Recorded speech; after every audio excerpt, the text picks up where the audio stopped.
to the following presentation of the Southeastern Conference on ABC. Atlanta, the college football mecca. Outside it is gray and chilly. But inside Mercedes-Benz Stadium, a collision of crimson and red. This cauldron of noise and intensity, the one and only SEC Championship on ABC. Presented by Dr. Pepper and part of Dr. Pepper Championship Week. Yes, in the 12-team bracket era, diminished playoff importance, but there's still nothing like a fight for the SEC Championship between the two traditional heavyweights in this conference. To get festivities kicked off, here is PA announcer Rick Smith. Please join us now in a moment of silence. 2 days ago, former SEC Commissioner and Vanderbilt Athletics Director Roy Kramer passed away at the age of 96. A pioneering leader who helped shape modern college sports, he launched the SEC Football Championship game and was the father of the Bowl Championship Series, the foundation for today's college football playoff. A man of resolve and integrity who worked tirelessly to uplift student athletes. Today, we remember Roy Kramer.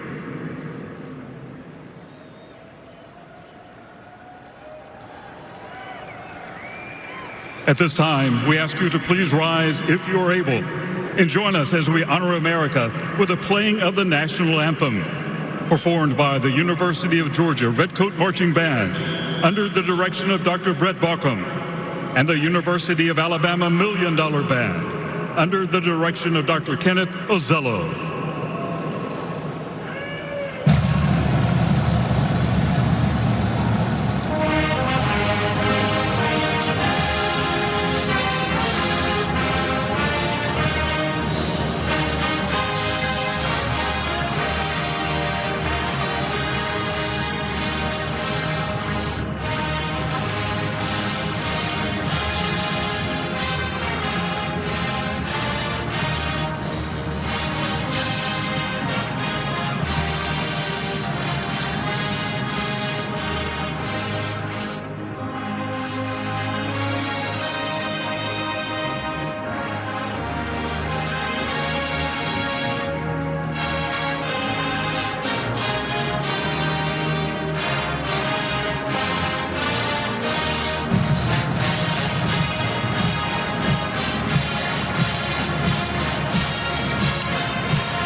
The greatest conference in the world is the SEC.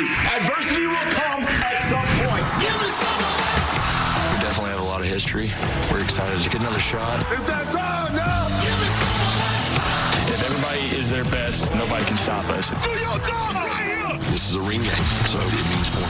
Let's go, man. This is what we come here to do. When the lights are brightest, we're at our best. Georgia, Alabama. I don't think getting better than that. This is a matchup everybody wants to see. It's going to be a dogfight. Come on! I got Griffin time! And welcome to the original and still most intense conference championship game. This is the Coors Light kickoff from Mercedes-Benz Stadium. Georgia and Alabama about 11 minutes away from kicking off to decide the conference championship for 2025. Our pleasure to bring it to you, Chris Fowler and Kirk Herbstreit. They like to say down here, it just means more. When it comes to this game, you can demand that it still means a lot, even though Georgia's a playoff lock and Alabama virtually is a playoff lock. Yeah, just talking to Coach Saban this week and even this morning on College Game Day about, Coach, this new era, the CFP. Tell me about this. He's like, this still is the game. Whether you talk to Kirby, Kalen DeBoer, all these fans of this stadium, the entire region, they point to this game still, and I can't wait to see these two brands going head-to-head. Winner might get a bye, right? That's important. Yeah. Teams are beat up. It was 10 weeks ago in Athens, Georgia. The Ty Simpson and the Crimson Tide got off to an amazing start. 2 14-play drives to build the lead here. They couldn't miss on third down. The defense came up big in the second half, and Alabama, after a disappointing season-opening loss at FSU, made a big statement. Yeah, I think this is a turning point game for Ty Simpson, for Alabama, to go into Athens against Kirby Smart and to get out of there with a win.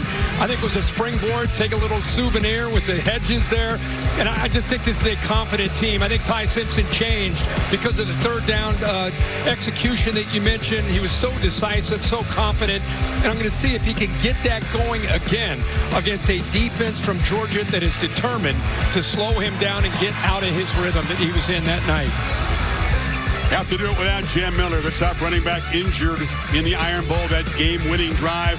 He's a security blanket for any quarterback in pass protection. Kirk, other guys will have to step up because Georgia figures to change something from that first matchup and be a lot more aggressive.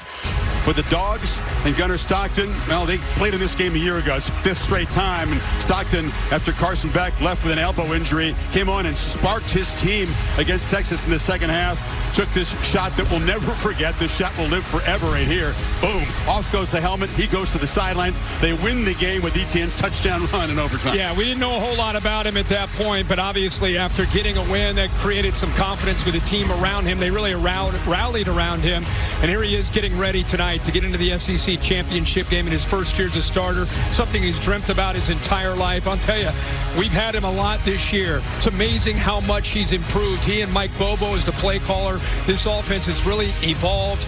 Balanced attack. They want to run the football, but his ability to make plays with his legs will be essential tonight. Kirk focus always here on the line of scrimmage, but Drew Bobo, their stalwart center, the veteran, out injured. It's been a struggle for Georgia's offensive line with continuity all season, but just when they were getting right, Bobo got hurt. Big challenge. That was the one mainstay, was him right in the middle, so him being down's a big deal. Coors Light chill performance gives you a thumbnail. Georgia has lost all 4 times they face Alabama here in the SEC championship game. They've lost 10 of 11 head-to-head, and Alabama has won 17 in a row in the city of Atlanta. All the legends, the legacy is on both sides. We cannot wait for this one. You've been watching the Coors Light Kickoff.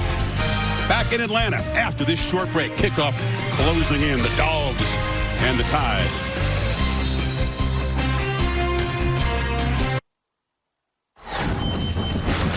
You're watching Dr. Pepper Championship Week.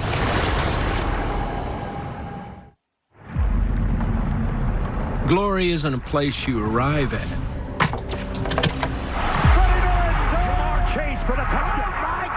It's a road you travel. That should put the cork in the bottle. A road built on the weight of legacy, the names of legends, and moments that define forever. Every twist and every turn reminds you this is the toughest road in college football. These two teams find each other once again.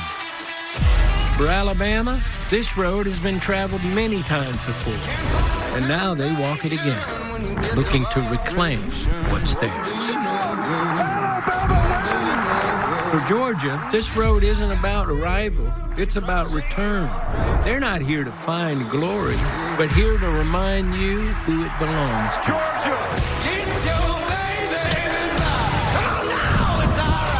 Both these teams have so much pride, and they want to be the big dog.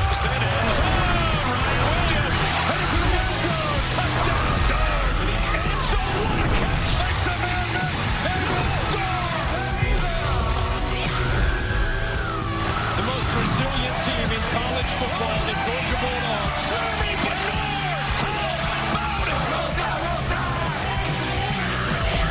It's a long road to glory, but down here, the long road, well, it's the only road worth taking. Look at this kick! Can you believe it? Touchdown! It doesn't promise the finish line, only the chance to keep going. Welcome to the SEC Championship. Our thanks to Woody Harrelson. Now You See Me, Now You Don't is going to be in theaters now. He's right about that. It's a long road to get here. It's a punishing road. It's about the strain and the pain and the resilience, and Georgia embodies all of that stuff. Another 11-win regular season under Kirby Smart. And Ryan Williams and Jeremy Bernard, the two big play weapons, can they light up this field tonight? Simpson will be looking for them as Williams looks to bounce back from a quiet Iron Bowl. Dogs slight favorites here. They won 8 days ago over Georgia Tech in a physical bloodbath on this field.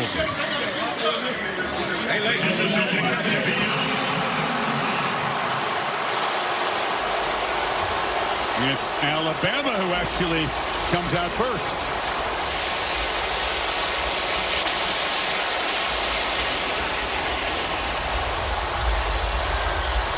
Kalen DeBoer always approaches these big games with so much calm. Different personality for Smart, but his big game pedigree speaks for itself.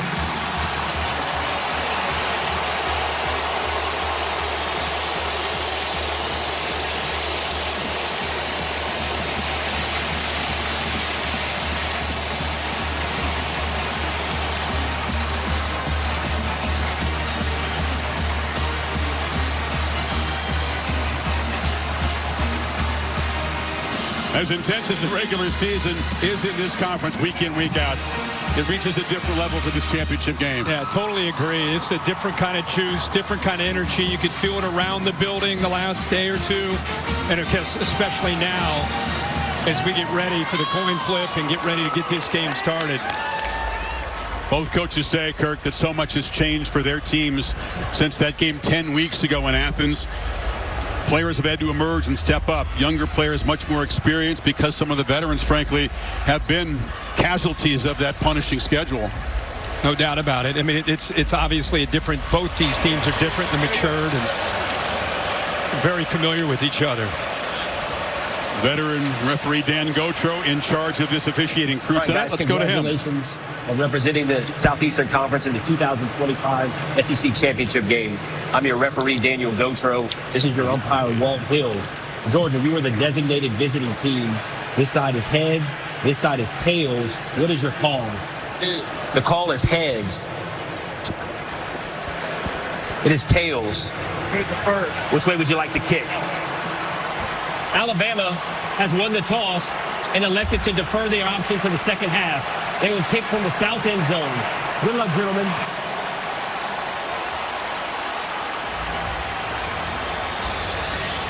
So we'll see this Georgia offense out first against the Crimson Tide defense. It's great to have both Holly Rowe and Laura Rutledge on the sidelines tonight. Let's go to Laura with Kirby Smart. All right, thank you, Chris. We're waiting on Kirby. He's right here. We're going to grab him. And, Coach, this game last season, you saw Gunnar Stockton thrust into action. He's still able to win the game. What's important for his success tonight, though? Well, a run game's important for it, him to get in rhythm, the other guys to play well around him. And Drew Bobo, your starting center, is out for this one. How does that affect the offensive operation? Well, those two got to work well together, Malachi and him. They've worked games together. I'm excited to see them go play. All right, thank you, Kirby. Thank you. Go Dogs. And Malachi Tolliver will get the opportunity as the starting center. They've spent a ton of time this week in preparation, going over the snaps and cranking up the crowd noise. We'll keep an eye on that tonight. Let's go to Holly Rowe with Kalen DeBoer. Well, Coach, this is your first SEC championship appearance. What's it like running out here with your team right now? Yeah, it's something you never take for granted. You know how much work it took to get to this spot. I'm excited to watch our guys play. Your two running backs are out right now. How will your young running backs not only successfully run the ball, but protect your quarterback, Ty Simpson, and pass pro? Well, they're actually a little bit different, all of them. And so, they'll get their opportunities. I'm excited to go let them see them play. Thank you so much, Coach. Talking about Jam Miller being out, well, Daniel Hill will get an opportunity. He's just a sophomore, and behind him, A.K. Deere, a freshman. Coach said if they don't pass protect well, they can use the tight ends at times, but both tight ends are freshmen too, so young players will have to step up tonight for Alabama. Thank you, Holly. Josh Cuevas remains out. Georgia football first. And right away, all eyes, Kirk, in that center position. Malachi Tolliver, it's the snap piece of it, and it's also holding up against this defensive front. Connor Talty to boot it away. Typically, his kicks are not returned, and this one will not be either. Because across the line, Big number 96, Tim Keenan, has got his eyes on the quarterback. Yeah, he's a big, experienced nose guard, and he's going to give Malachi Tolliver all he can handle. I don't think it's just matching up against big 96, who's over 320 pounds, but it's the communication. What will Georgia do to help Tolliver in the middle? Look at the big man there ready to roll. Be interesting to see the pre to post snap movement by this defensive line and how it affects the communication.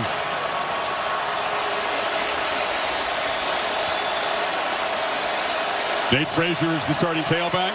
Dogs will rotate. Stable of talented backs.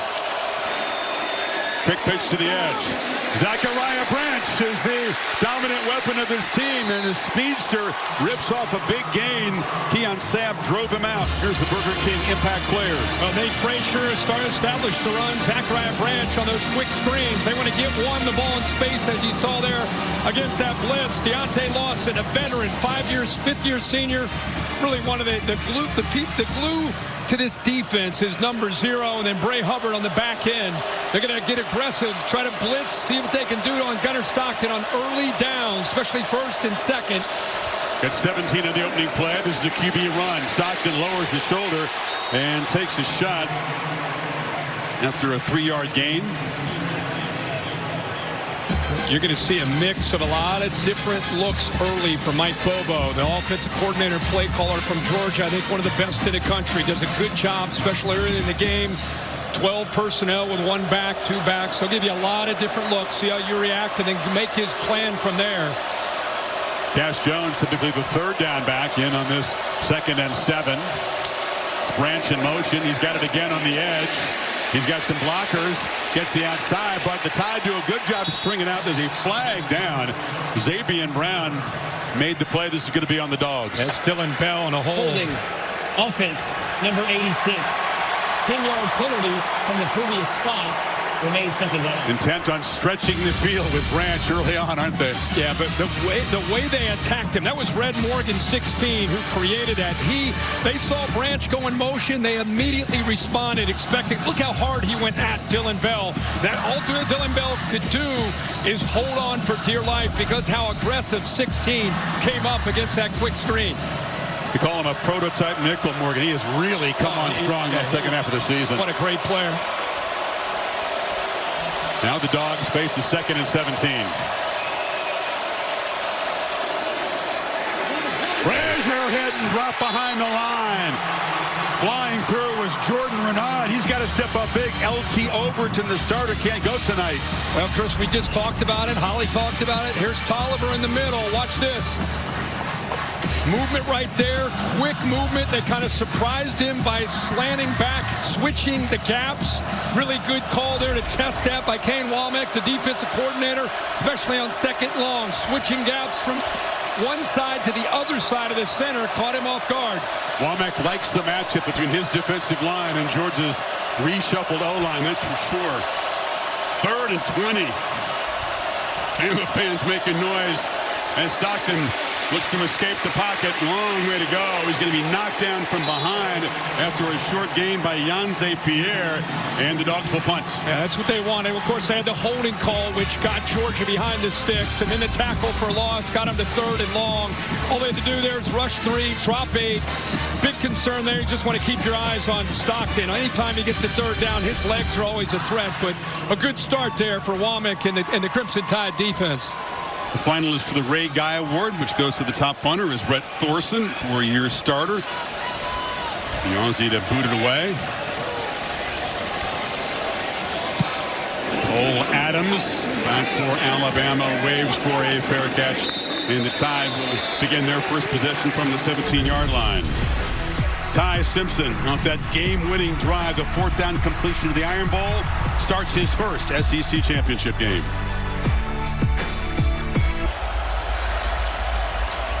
Ty Simpson, the 4th-year junior from Martin, Tennessee, did this against the Dogs 10 weeks ago. Despite a lack of explosives, Kirk, 24 of 38, 276, also had a 2-yard touchdown run, which provided winning points. Yeah, he was just in his zone, seeing the coverage very well. Again, when his eyes and feet are aligned, he is dangerously accurate, and that's what Georgia wants to affect. Will they be more aggressive at the start of the game than they were in that first meeting. Handoff up the middle, and that is Daniel Hill who's going to have to step up. He's a physical pounder with, again, Jam Miller out, Burger King impact players. He's 245 pounds as a back trying to get downhill. They'll try to get as much as they can with that running game. Jeremy Bernard is healthier. 5, keep an eye on him. They'll move him all over the place. C.J. Allen, what a career. Just there's always that middle linebacker that's the enforcer. That's number 3. And then Dalen Everett, veteran 3-year starter, is going to have to hold up on islands when they play man-to-man. Lots of shifting on Alabama's side. Georgia reacting to it. Typical chess match when these teams collide. Bernard comes in motion. And again, they test the middle of that Dogs defense, and Hill plows forward. It'll be 3rd and about 2. Glenn Schumann is the defensive coordinator. His team's really been playing well the last 3 games especially, and Ryan Grubb is a play caller extraordinaire. Yeah, he's outstanding. Came back from the NFL, the Seahawks, for a year to join Kalen DeBoer. Glenn Schumann, you're right, Chris. This defense feels different than the last time we had them against Texas. I just feel like they're still maturing, getting more confident up front, able to stop the run, and they're rushing the quarterback a lot better the last 4 or 5 weeks. Here we go, Alabama on 3rd down. This was the story of the first meeting. They need just 3. Latsir Brooks has the handoff. Dogs close in, and they'll drop him for a loss. Ellis Robinson got there in a hurry, and no 3rd down conversion for the Tide to open this game. Wow, what a job by Ellis Robinson out here on the outside. Waits, nobody picks him up. Easy to come up and run support. Love to see that from the corner. He's known for his ability to cover a 5-star, but there showing the physicality and run support. Nobody blocked him, set the edge, tackle for a loss. Robinson really coming on strong, showing why he was the top defensive back recruit a couple of years ago. Blake Dowd on the punted away, and Zachariah Branch makes the fair catch at the 30. 44-yard punt. Tough sledding for the offense as the early going here in Atlanta. Georgia's 2nd possession when you come back. Great tradition of this championship game. Starting center for Georgia, Malachi Tolliver with a tough task here, but Bobo is operating as a coach on the sideline, talking to Tolliver throughout any opportunity he can get, and joining Stacy Searles and recommending that they get set quicker as an O-line. So don't stand up and wait around, get set, and then you'll be more ready to go based on what this Alabama defense is doing. What they're doing right now, Kirk, is showing a lot of pressure, just standing up. They actually back out and rush only 3. Stockton underneath delivers a pass, and Nate Frazier takes a huge hit from Damani Jackson. Well, I think Kane Womack is trying to hurry up the clock on Gunnar Stockton on these early down blitzes. This time they show pressure, end up dropping, sitting back in zone. He's a little bit confused. He tries to check it down, but there's Alabama defenders. This is Damani Jackson, like you said, Chris. But right now, a clear effort to affect the new center, Tolliver, but also, I think, come after Gunnar Stockton to hurry him up. Frazier being attended to. Already so shorthanded. Chauncey Bowen did warm up. We expect to perhaps see number 33 tonight. He did not play against Georgia Tech, missed a lot of practice, but he was a big part of the game against Alabama. 119 rushing yards in that first meeting.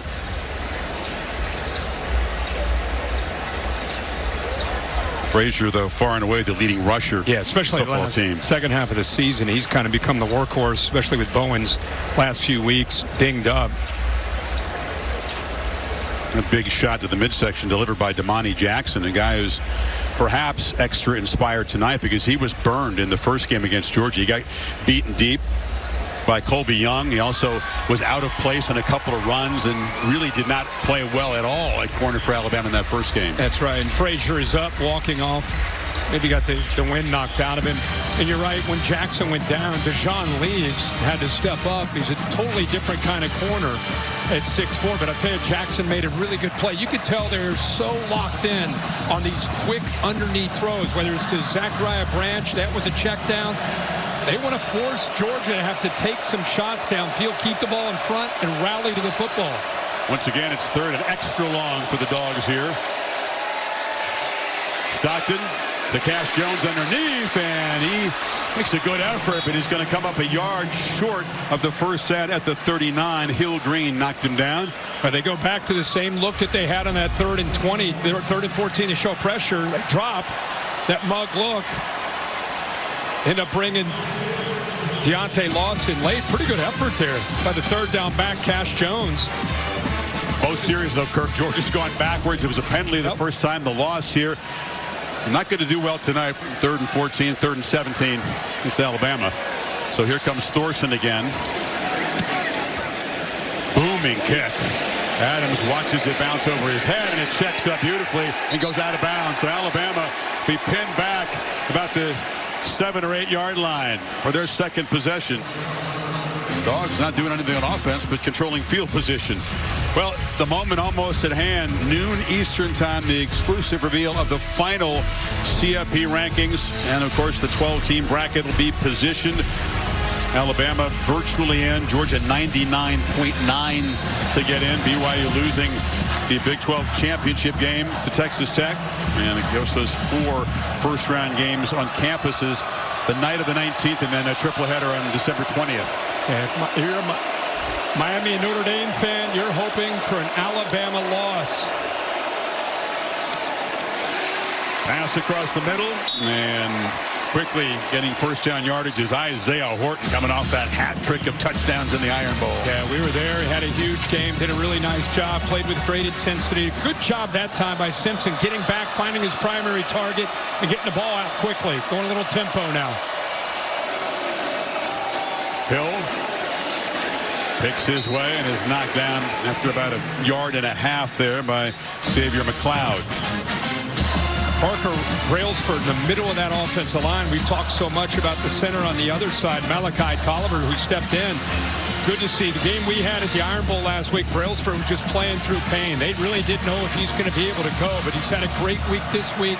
Said it's the best he's looked and felt in weeks, so it's good to see him in the middle. Yeah, they said he was just a warrior to get through the Iron Bowl, playing through pain. Two-back look, that's Bernard to the left of Simpson. And they fake it to him, and getting met in the hole and driven back. Gabe Harris colliding with Simpson. He'll lose a yard. This is the importance of being able to stay as far as the effort on the backside. Here he is right here. We just talked about Brailsford. He locks up there on Gabe Harris, but Harris with the hustle and pursuit on the backside doesn't give up on the play. There's nowhere to go because of what Harris does there with that effort. Sometimes guys on the backside, they'll see the ball going the other way. They'll maybe go a step or two slower. It gives the quarterback some room or a back to check it and cut it back. But with the effort and hustle there by Harris, nowhere to go. 3rd and 9. Dogs bring pressure. Simpson across the middle. It's incomplete. Bernard was in a crossing route, but it was a tight window. K.J. Bolden was in coverage, and another 3.5 for Alabama. Actually, they did get one first down of the series. Yeah, Chris, this is why we were so impressed with what they did in Athens. Look at this offensive line. I mean, look at the movement, the twist, the pressure. There's a lot going on in front of Ty Simpson, and his eyes need to be laser focused beyond that towards the line, towards the coverage, but good tight man-to-man coverage by the Bulldogs once again. Don't look away with punts and field goals. Special teams plays is a rich history in the SEC championship game. Right on cue. Georgia with the block. Bouncing around and fielded inside the 25. Kirby Smart had a feeling a special teams play would come into play tonight. And getting his hand on it was Cole's spear. They overload the left side of the Alabama offensive line. And like you said, Chris, right on cue. Good call. He comes clean. Nobody touched him. Heck of a job there to just take it right off the foot of the punter. Look at that. They had a couple guys there on that left side. He's able to come through. Kirby 17-0 when he blocks the kick. Can the offense take advantage of great field position at the Bama 21? They blocked a punt way back in August against Marshall in the opener. This is a much more significant block as they're set up on the edge of the red zone here. Frazier Makes a cut inside, and Frazier, good to see him back up and healthy after the big shot. Plows inside the 10, first and goal, picked up 14. But they went 13 personnel. They got a great tight end room. Look at all three of these guys. Sometimes they'll use that as a decoy. This time they run a counter play, set the edge there with Lucky, pulling the backside guard there. The freshman, Dontrell Glover, and that opened up a good, tough running there by Frazier.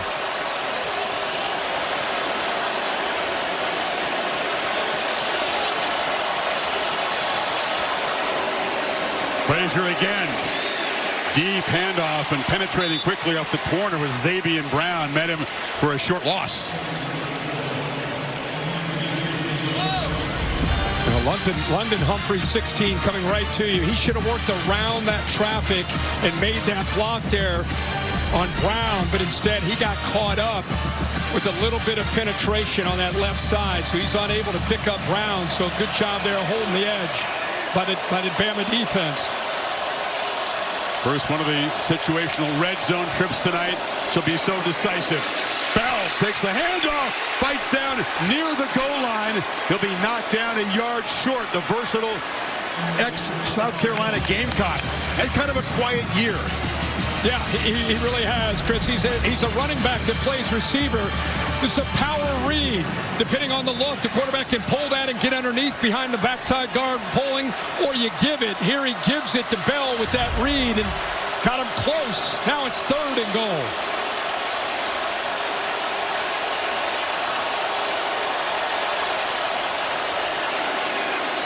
They fake it to McCray. End zone throw, touchdown! Georgia strikes first off the block punt. Roderick Robinson.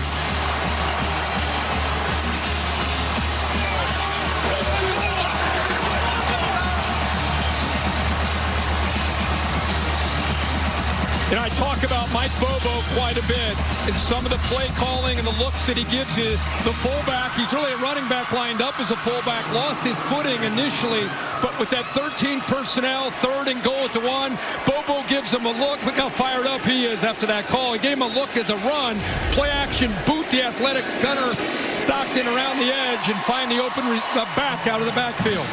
So the seldom used Roderick Robinson from San Diego. Touchdown set up by this block punt. Dogs fly in there. Get set up at the 21 and take 4 plays to punch it. And it's Georgia on top in Atlanta.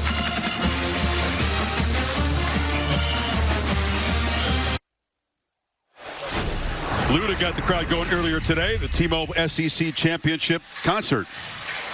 I can't lose with 22.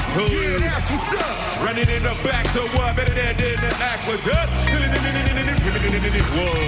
Hands up, hands up, hands up, hands up.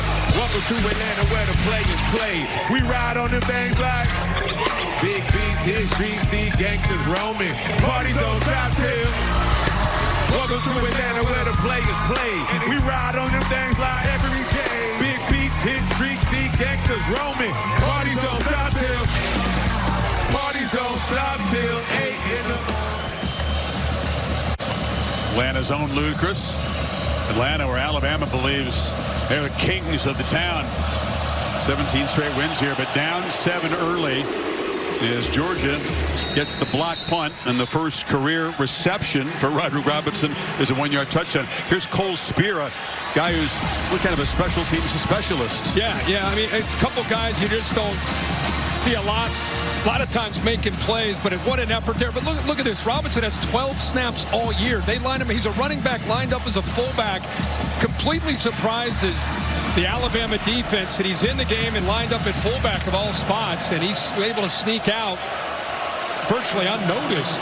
They're out into the flat, so another brilliant call by Mike Bobo, and they get their first touchdown off of that punt. One of the guys having to step up with Miller out is A.K. Deere, number 0, the true freshman tailback. He's got the ball, and Deere, who was a freshman out of Mississippi, met by Raylan Wilson. Short gain. It's interesting to watch them trying to establish the run. You know, I mean, that has not been a strength of theirs all year. They 70% of the time they throw the football. They're a team that'll just kind of remind you that their run game is there. But with their top 2 backs down, especially Jam Miller, here early, they're trying to establish it into the interior with the, trying to win that line of scrimmage. Tough to do against Georgia. Simpson has a clean pocket. Hill underneath. Spun down immediately. Short gain of 4. And tackle made by Chris Cole. Another third down for the Tide coming up. They'll need 4. They're rotating Cole in there. Remember, C.J. Allen's been in and out. He's coming back onto the field now. I think that's the difference with Georgia from where they were early in the year when they played Alabama to now. More depth at the linebacker spots, more depth up front, able to rotate and not drop off as much. See if Glenn Schumann dials up some pressure here on this third down. Tied up to that phenomenal start in the first meeting in Athens. 0 for 2 so far tonight. Bernard in the backfield, along with Caleb Edwards, the tight end. Pressure comes. Simpson gets it out, and it's Ryan Williams who makes the catch and is still going. Number 2 is loose and will just tap dance out of bounds in Georgia territory. He caught the ball in traffic and evaded the tackle of Danilo Jones. Big gain. But we wondered last week where he is. In this time, you see how they use that motion. Now you create a favorable matchup. You get him to the inside there against Jones. This is what he does. It's the yards after the catch. Great route. Little whirly route back to the inside, then back outside, and then even though he's not the biggest guy, about 178 pounds, boy, is he lethal with the ball in his hands. Georgia fans don't want to see Williams catching the ball and spinning. That's what created that touchdown a year ago that beat him in the regular season. Simpson, deep drop on first down, downfield throw to Horton. It's incomplete. Went up high to get it. He was well defended by Ellis Robinson. Boy, Ellis Robinson, we saw that big play he made in run support. This is really what he's known for. Wondering if he got a hand on his football. He kind of worked through it. I think that just kind of came off of Horton's hands.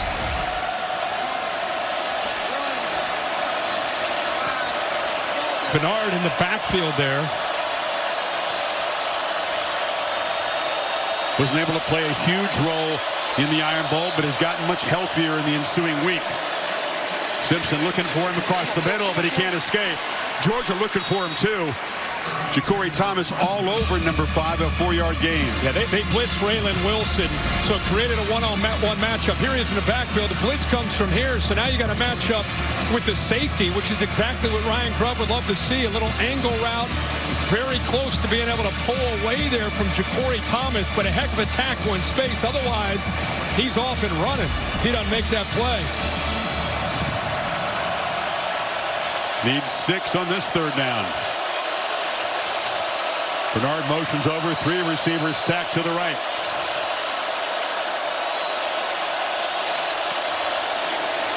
Simpson looking that direction, now back across the middle, high throw, intercepted. Picked off, Dalen Everett for the Dogs with a stiff arm. Takes it back into Alabama territory. A flag down at the end of the play. But the Dogs were the first takeaway. Looked like K.J. Bolden may have gotten a piece of that. Well, typically you see a blitz, you think man-to-man, but here he is out here on the outside. Just kind of sits back, reading the quarterback's eyes. As that ball comes out, I think it got out clean. I think it just came off the fingertips there, like you said, a Horton. Return team. The 15-yard penalty will be enforced from the spot of the foul. First down, Georgia. It comes off of Horton. Yeah, I guess you're right. He did. K.J. Bolden did get a fingertip on that. But the throw was off target anyway. It was behind him. And a heck of an effort. What a job by Dalen Everett to be able to catch that football. So the savage pads go to Dalen Everett. Had a couple picks, remember, against Texas in the SEC championship game a year ago.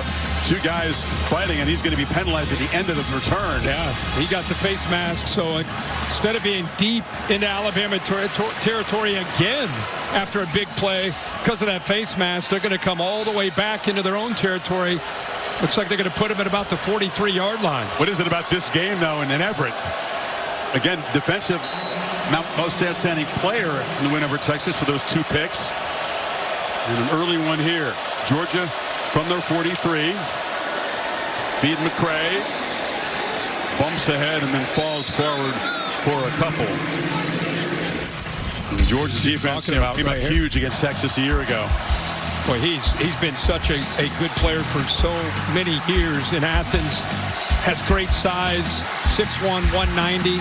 You're right. They tested him. It didn't work. Yeah. That's why we made him one of the impact players tonight. He just seems to step up. When the lights get their brightest, 6 out of the edge, plays so well. Fake it to McCray. Stockton now flips it short to Oscar Delp, and the tight end lowers his head. Takes a shot after a 5-yard gain from Justin Jefferson. 3rd and 3, final minute of this first quarter. These kind of turn of events. Bama's defense put in some very tough situations. Tempo Kirk here on 3rd down. Delp out there on the edge, and Stockton diving, and it's a first down. So Stockton with the short scrambles can just frustrate a defense, and the Dogs at Bama territory as we'll begin the second quarter with Georgia up 7-0. And whether it's design run or just there creating with the scramble, you know, that's what they do a good job of. And I think Gunnar Stockton that time, he just felt it, saw that the linebackers cleared out, knew that he could get the first down and didn't hesitate, took the yards while he could get them. So a block punt sets up a short touchdown drive. And then the first takeaway of this game has Georgia in business in Bama territory beginning the second quarter. Back after this message, and we're from your local ABC station. You're watching the SEC Championship on ABC.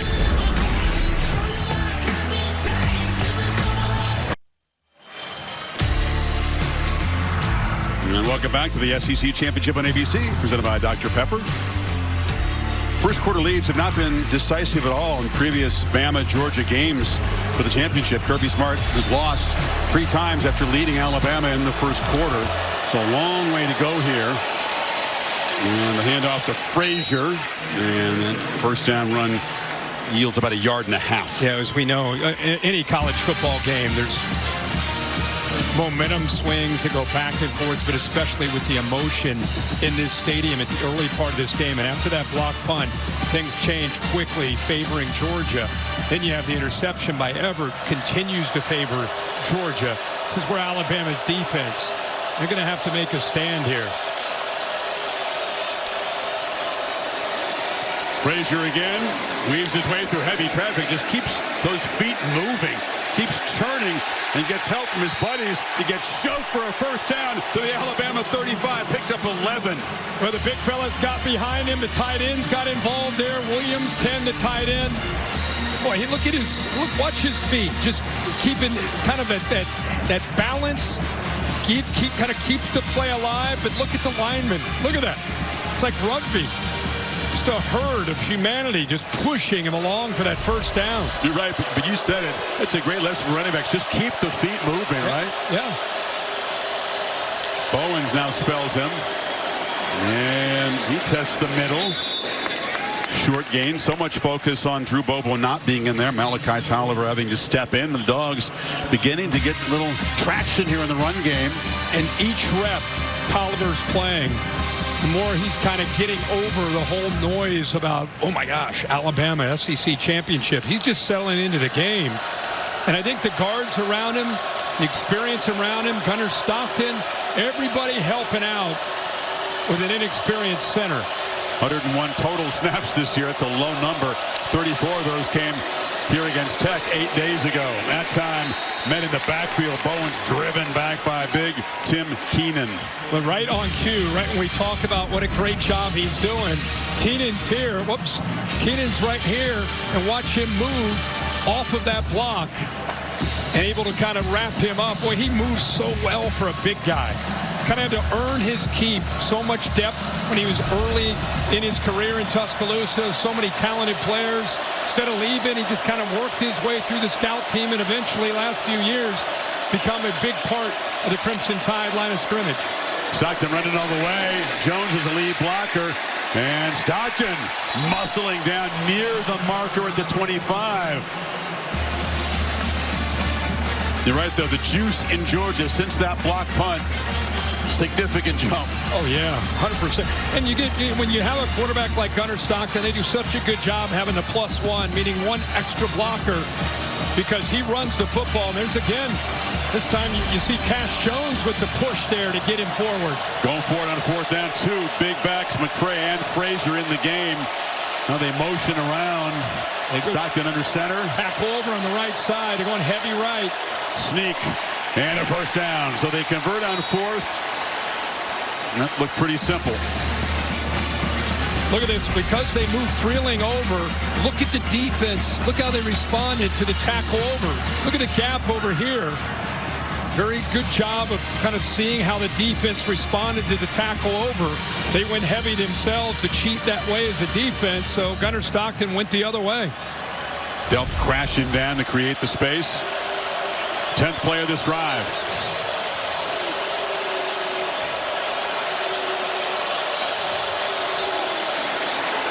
Gunnar on the move, flips it short. Ooh, taking a big shot again was Nate Frazier. Yonze Pierre delivered a shot, and again on a pass reception. Number 3 taking the lumber. What? Think about Pierre. This team is desperate for a pass rusher. He kind of emerges throughout the years. They're by far their best pass rusher. And now you see his versatility. You drop him, he shows pressure, then you drop him out in the flat. He's able to make a play out in space like that. Frazier can take a punch. We know that. From the pocket, deliver, Bell. Down the middle, Dylan Bell stretches to the 4. Dogs on the doorstep. Well, we just talked about Pierre and what a great pass rusher he is. He's right here lined up as a backer. Watch Gunnar Stockton, looks left, comes back, and right between Pierre, he kind of moves him with his eyes. And Lawson, nice window, puts it right on a line to Dylan Bell. We talked about Bell's skills. He can run after the catch. Does a great job there inside the 5. Dogs with 3 tight ends. Alabama making late changes in personnel for this 1st and goal play. Frazier now hit for a loss. Quick penetration by big James Smith. Kai Hill-Green, Colorado transfer, joining him there. 2nd and goal. Yeah, they just slanted that direction. Good job of rolling the dice there by Kane Womack. Blitzed off that right edge, slanted the defensive line that way. Worked out perfectly, able to shoot a gap. It's Josh McCray who'll motion back in. Again, Alabama with fresh troops for this 2nd and goal play. And a false start there. Looked like Lawson Lucky, the tight end, coming in motion. Yeah, he got out a little bit early. Now we got some pushing and shoving with McCray and some of the Bama players. False start. Offense, number 71. 5-yard penalty. Remains 2nd down. Well, they flagged Ernest Green. It was on the right side, 71 and 7. Kind of get out a little bit early there.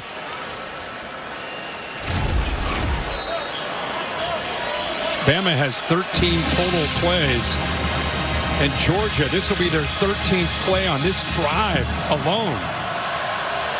Big premium on ball control, time of possession, domination for Kalen DeBoer. Not working out that way so far tonight. 2nd and goal, Stockton takes off and navigates back down near the 5-yard line. Picked up 5. It'll be 3rd and goal. Yeah, they went to a bunch formation off to the right. Tendency is when they give that look, it's just a quick throw out to Dylan Bell. He kind of flashed that, but his quarterback draw the whole way. Just trying to get Bama's defense out of position. But they weren't too fooled there. Did a pretty good job of rallying to the ball to set up this 3rd down. It's a big play for Bama's defense. Big opportunity here for Georgia to go up by 14 if they can execute, put it in the end zone. Branch is in the slot. So is Lawson Lucky, and now Zachariah comes across in motion. Surveying, end zone, touchdown! Dylan Bell! And the Dogs with a long march to build their lead.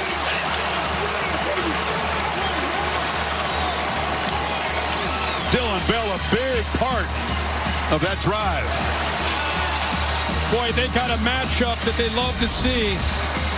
Dylan Bell is lined up right here in a condensed formation. And he's got a two-way because of where he's lined up. He's lined up against the safety. Go left or right. Gives him just enough of a head fake there at the top of that route. Works to the inside. And how about the accurate throw by Gunnar Stockton? Talked about the quiet year for Bell. Just one regular season touchdown and 23 catches. Had 2 big catches on that drive, the 19-yarder, and then the touchdown pass, all set up by the interception by Dalen Everett. So Ty Simpson, not nearly the efficient start that he had in the first meeting between the Dogs. Now they have to come from 2 touchdowns behind midway second quarter.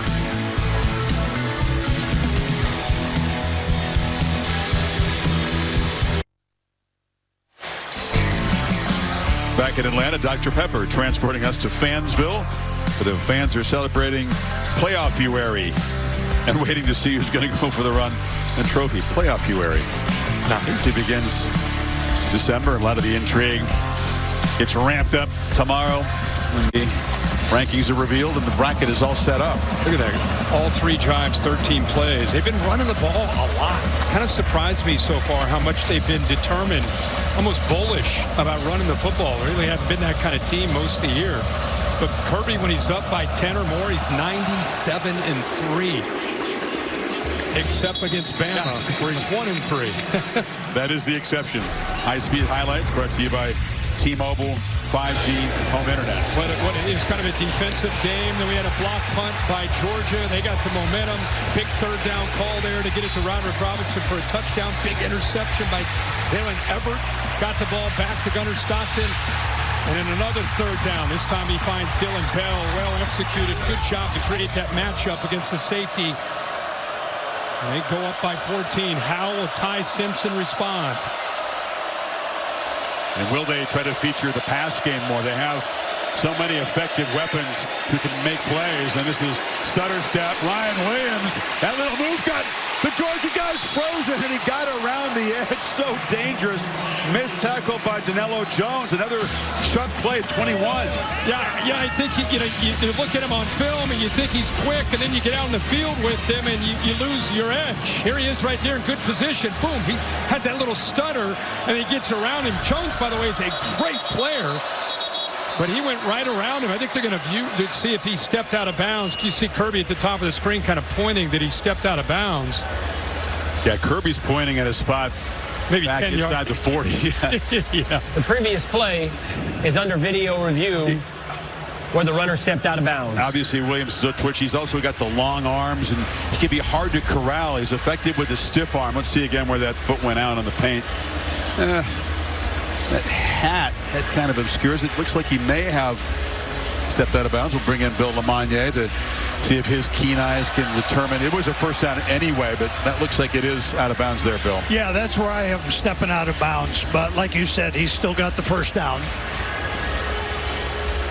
We thought number 2 might be ready for a big performance. He's not a guy that goes in and complains about not being targeted at all in the Iron Bowl, which is incredible that he wasn't. But he was determined on the practice field to show that he's all in. And he had great practices Tuesday, Wednesday. Simpson told me he believed number 2 was going to have a big effort tonight. And frankly, the Tide needs him to do something to be special tonight. To combine with Horton and Bernard and bring this offense back. Running the ball is going to be a challenge. Yeah, absolutely. Ali? Well, guys, that would be natural for Alabama to start pressing right now, down 14-0. But Kalen DeBoer wants to make sure they don't do that. He was running up and down the sideline, telling his offense one play at a time. After video review, the runner stepped out of bounds at the 38-yard line. It'll be 1st and 10, Alabama at that spot. Hey, guys, he just really wants them to focus on the execution of one play at a time, not get too far ahead of themselves. One last note, just pointing out this shuffled offensive line for Alabama. Cam Dewberry has not played yet, their left guard. He is out, but he's in uniform. That means Gino Vandemark's been in there, a little bit of a shuffle up front. So many guys have shuffled the different positions on that Tide front throughout the season. So after review, it's a 13-yard gain, not a 21-yarder, and a first down at the 38.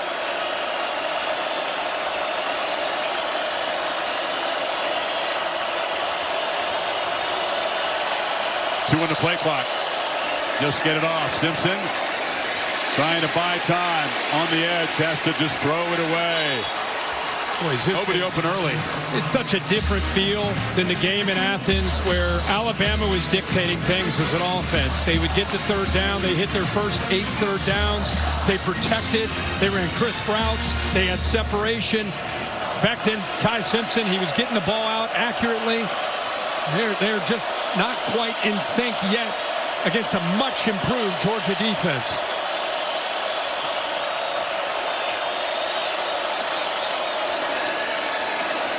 Simpson batted down to the line. Reaching up and swatting that away was Quintavious Johnson. 3rd and 10. Yeah, what's the difference, right? I mean, what's the difference? I think the difference is they're better up front. They're more physical against the run. They're rushing the quarterback better these last few weeks. There's 33 Johnson getting that left arm up to knock it away. And here we go again with another third down. They're 1 of 4 so far on third down. After starting 8 for 8 in that first meeting we talked about. Let's hear Brooks hasn't been featured yet. He comes in motion. Simpson looking that way. Long throw. It's over the head of Brooks, who was well covered anyway. Pressure affected the throw one more time. Bama's going to punt one more time. They walk Zayden Walker up. He's such a great pass specialist right here. And then he works around.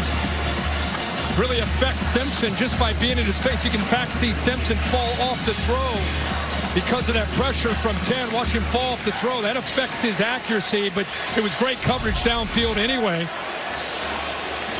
Blake down. Had the previous punt blocked. Georgia peels back and sets up a return here for Branch, who steps up and waves for a fair catch at the 21. Sun sets and a chilly day in Atlanta. Inside Mercedes-Benz Stadium, it's the Dogs in control, 14-0.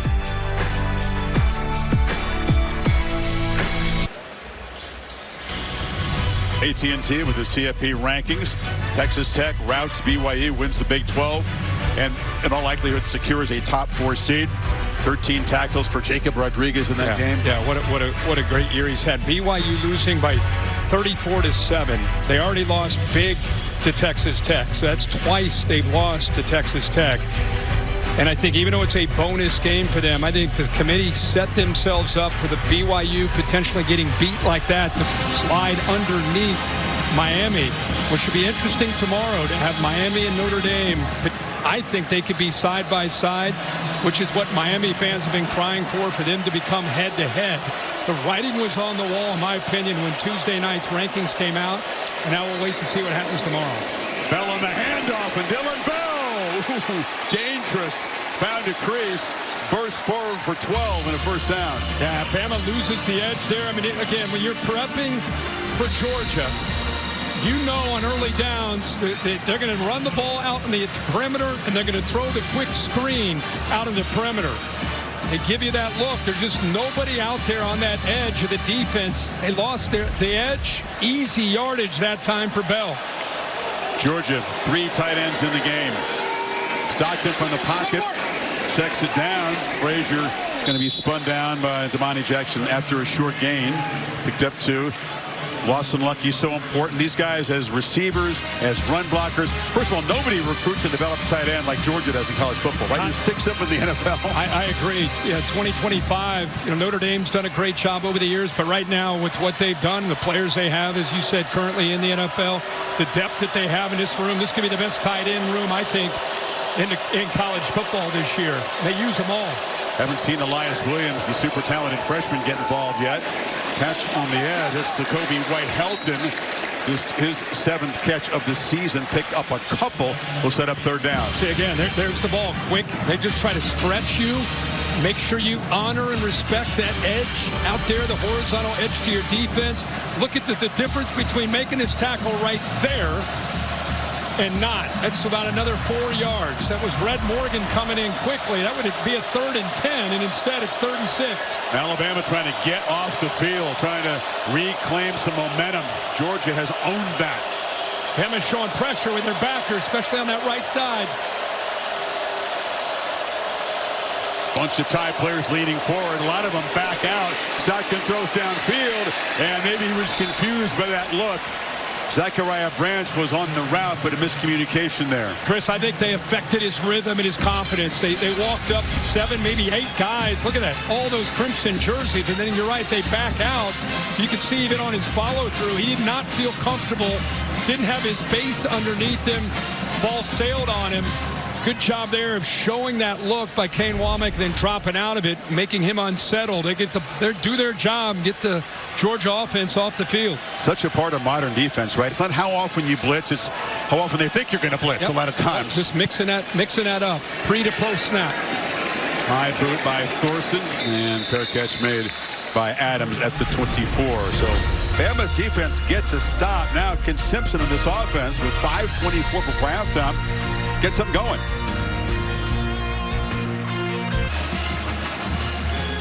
Who's going to be on target at halftime in those Dr. Pepper cans? 2 students battling for life-changing grand prize of $100 grand in tuition from Dr. Pepper. Got to go chest pass. Just fire it. Boom, boom, boom. Gene Hackman and Hoosier. Pop it, pop it, pop it.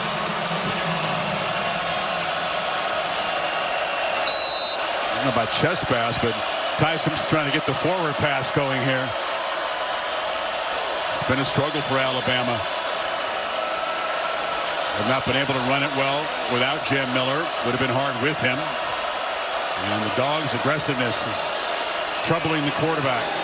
First down, they test the middle. A.K. Deer knocked down after about 2 yards. They continue to try to run the ball. Keep in mind, one thing Georgia likes to do, they like to keep Bolden 4 and Thomas 20 back as much as they can, especially in obvious passing situations. So if you have a too high safety look, what do you do against that? You got to run the football. Got to run the football into that look, or you got to hit the underneath pass and the crossing routes and get yards after the catch. See, they got 2 safeties back again. Tough to throw the ball downfield with that look. Williams in motion, has the handoff. Spin move. Ryan Williams still eludes people. He's got to jump in his step even more so than usual tonight. He's so dangerous. We saw that last year a lot. There's a great spin move there. It's still going to be short of the first down. They need to get something going here. Their first game of the season, 0 points in their first 4 drives. A punt, blocked punt, interception, another punt. Only need 2 on this third down. Feels important. Oh, it's a low throw. Daniel Hill was out there. You want to make it a much more accurate throw when it's a running back in the pattern. Simpson knows that one's on him. I think that it's anytime you see an easy throw like that low, quarterback short arms, he's just aiming the football. Instead of just getting back there, if he threw that 100 times, he could almost throw that with his eyes closed. But when you're forcing things and you're trying to be perfect, you start aiming. And I think that's what got him there on that 3rd and short. If he puts that on the money, it's an easy first down. Laura said, Kalen was telling his team, don't force it, don't force it. There's an example, Kirk, of pressing what you're talking about. It was an easy opportunity to get the drive going. Instead, Georgia has 3:59 to work with before halftime. 10 a.m. Eastern tomorrow, Sunday NFL countdown, and then Monday Night Football. Eagles with all those former Georgia Bulldogs and the Chargers, ESPN2 and Disney Plus, and the Monsters Football Fun Day version of the game. Monsters Inc. World. You part of that? No, sir. No, sir, I'm not. Bama deferred, and they get the ball to start the second half as we get under the 4-minute mark. Georgia would love to build on this lead before then. Branch, tunnel screen, breaks free. Zachariah Branch, much like Williams on the other side, once he gets a couple steps, it's hold your breath. Rousseau got it down, but it's a first down. Yeah, Ryan Williams is quick, but he's a different kind of quick. Zachariah Branch is low center gravity, really physical to go along with the quickness. So, been seeing this all year, the SC transfer. Look at that acceleration. You got to swarm to the ball, leverage the football the best you can against him. Bell on the perimeter, one-on-one, and wrestled down. Good tackle by Damani Jackson in the open field, but he picks up 8. And Chris, go back to the throw by Simpson. This is just another simple throw, but when you throw it out in front, you get yards after the catch. And that's what we've seen with Gunnar Stockton so far early part of this game. Give it your receivers a chance to make a play. Frazier muscles for a first down to the 40. Yeah, this is all about the SEC championship, but if I'm a Notre Dame or a Miami fan, I'm sitting here pulling for Georgia to just keep rolling along. Make this as big and as bad as you can for Alabama, because that could potentially open the door for Miami and Notre Dame if Bama were to get blown out here by Georgia. That was the conversation, that they need to win, and if they do lose, by how many would it give the committee second pause? They're 9th in the rankings, Alabama, coming into this. Bowens slams forward. I'm not suggesting they are going to get blown out, but I just know that there's so much. Would Bama get punished? In my opinion, Bama went to Athens and beat them there. Yeah. So it would have to get really ugly for them to be punished for losing a game, to have to play a bonus round game. 2-minute timeout. We'll talk more about that. These games are interconnected, and the subplots are plentiful on Championship Saturday. Dogs on the move, up by 2 scores.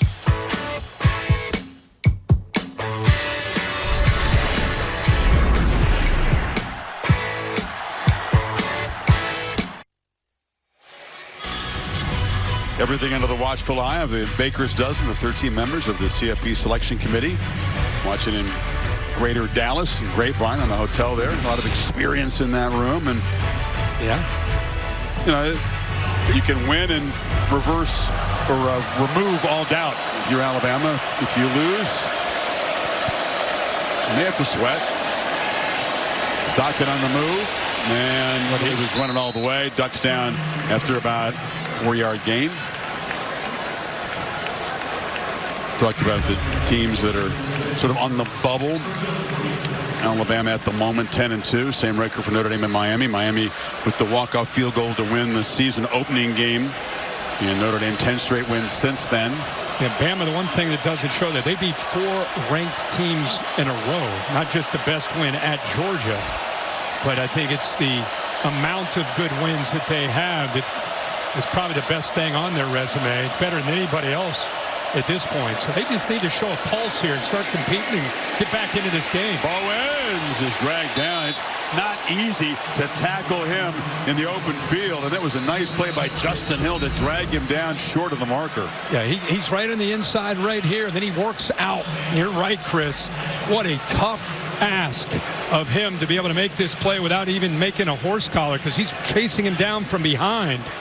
And he kept him short of the first down marker. With the strength it takes to do that. Bowens is a big 225-pounder. It creates a 4th and short here. Timeout on the field decision for Kirby Smart. Do you trust your offensive line and try to keep the football with 1:09 to go, or do you risk Alabama getting a stop in the football in midfield? And it sounds great to always say the analytics say to go for it. You want to be aggressive in today's day and age, but they're in complete control of this game. It would make more sense to me to punt it away just to be safe, because if they bow up and stop you, you're giving them not just a ball at midfield with 1:09 to go, you're giving them some momentum before the half. And that's the choice Smart has made, sending Thorson out to punt. A lot of respect for the interior of that Alabama defense. Here we go. They run the offense out there. Let's see if they actually run a play. Of course, Bama's going to call a timeout. They'll call a timeout, won't they? Now they gave him time, obviously, to make the switch. Here comes the sneak. Notre Dame got Georgia on this in the playoffs game a year ago. Kirby Smart has tried to work it on opponents, and the timeout will be taken by Georgia. Well, they tried to confuse Alabama, maybe get DeBoer to spend a timeout. It's Kane Womack, the defensive coordinator, proud of his guys for hustling back. Expect the unexpected as you prep. And, you know, they did a good job of not taking their helmets off, going over to get some water. It's a good job of being ready to respond to this. And keep in mind, because of the substitutions, obviously, you'll see the umpire, they're going to step over top of the ball. Alabama has enough time to get all 11 guys out there, to get everybody lined up. And that's the reaction from the defensive coordinator. Yeah, they tried to get us and we wouldn't bite. That's basically what he was saying if you read his lips. But now they're going to bring Gunnar Stockton's going to come out. I mean, Kirby Smart's going to get aggressive here on 4th and a half a yard. Big moment. Huge. Neither coach has been afraid to take risks. That's clear. Can Bama somehow get a stop, take over in midfield, or the Dogs trying to add to this lead? That's Delp who comes in motion. Handoff, McCray, the 240-pounder, plows forward, makes it with ease. First down, Dogs. Well, we just talked about Roderick Robinson with that touchdown reception. He's going to lead the way and get just enough there of Deontay Lawson. Got aggressive, trusted that offensive line. Keep in mind, you got a backup center in Tolliver, 2 freshman guards, and they get it. 50 seconds and a half. Ball batted in the air and falls incomplete. Looked like Hill Green got a piece of that pass. Yeah, he came off the blitz from the second level. And from our right, he just barely gets his hand up there as he's getting blocked. Great length you can see there. So the Dogs with 2 timeouts. They don't have too far to go to get in field goal range for Peyton Woodring. But you don't go for it like that to think about a field goal. Knowing Kirby Smart with those 2 timeouts, he's going to get aggressive, try to get this ball downfield. Good point. Let's see if he does here. They hand it off to Cash Jones off the left side. He's knocked down. Not a terribly aggressive call. Justin Hill made the stop. And for now, Smart saving the timeouts. You got quick throws to Branch on that left side. Yeah, they're not at field goal range now, Kirk. No. Pressure comes. Stockton has to throw it away. And they may have squandered an opportunity. Jordan Renaud got there. And Alabama. Chris, I don't know if he got outside of the tackle box. See if he did. Quarterback was outside the tackle box. Okay. And the ball crossed the line of scrimmage. Yeah, that was what, there was a reaction from Alabama thinking, hey, did he get out? You know, Gunnar Stockton looked that way, but still seemed somewhat surprised by Bray Hubbard on that blitz. Womack doesn't think he got outside of the box, but they've moved on. They've been right on the edge with that. If you're on the edge with it, you're going to give the quarterback the benefit of the doubt. Either way, it's 4th down and Thorson on to punt. I tell you, they were not terribly aggressive as we thought they might be. I thought they really would attack. They go for it on 4th down and then really don't kind of sat on it there. Kirby questioned a bit for some clock management at the end of the Georgia Tech game here 8 days ago. Weren't terribly aggressive trying to add to the lead that time. Played a little slow.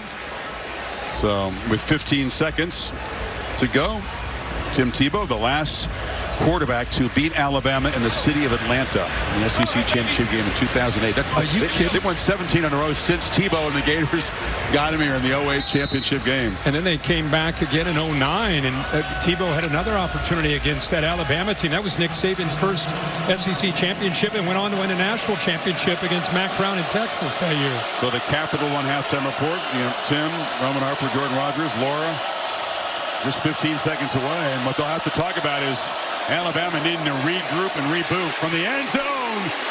Flags out as the catch is made by Marshall Pritchett. And he submarined him there with Chris Cole. That's going to be a personal foul on Georgia. He'll get 15 yards on top of this completion. Good to see Ty Simpson get up. He got hit down low beneath the knee. There are 2 fouls on the play, 1 on each team. Personal foul, hands to the face, offense number 64. Personal foul, roughing the passer, defense number 9. The fouls will offset, remains first down. Now it figures with 8 seconds to go, Alabama will run one more play and then talk about how to change things around in the 3rd quarter. That's the obvious call. Then on the right tackle, the true freshman, Michael Carroll. He's up at the top of the screen. You see that the head go back of a Georgia defender. And now Alabama's just going to shut it down. No running game, this 18 yards. Before that, kneel down. And 71 total yards of offense. The Dogs defense suffocating. Touchdowns set up by a block punt and an interception. And it's Georgia trying to beat Bama for the first time in an SEC championship game, up by 2 scores. Laura has Kirby Smart. All right, thank you, Chris. And, Coach, you know as well as anyone, no lead is safe in this game. How do you hold on to it in the second half? Play really good defense, hang on to the ball, and don't turn the ball over. They're really good at getting turnovers and win the line of scrimmage. I mean, you got to win the game up front, and we need to win the game with the line of scrimmage. All right, thank you, Coach. Thank you. Let's go to Holly Rowe and Kalen DeBoer. Well, Coach, you talked about the importance of time of possession. What can your offense change just to sustain some drives and get some momentum? Yeah, there's a couple easy plays. We just got to make those, and obviously the takeaway, is big, and we've given them field position 2 times.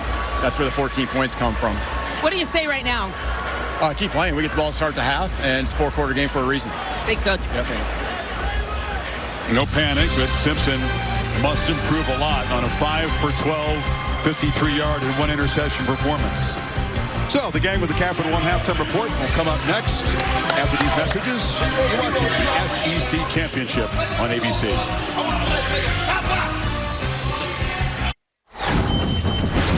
You're watching Dr. Pepper Championship Week.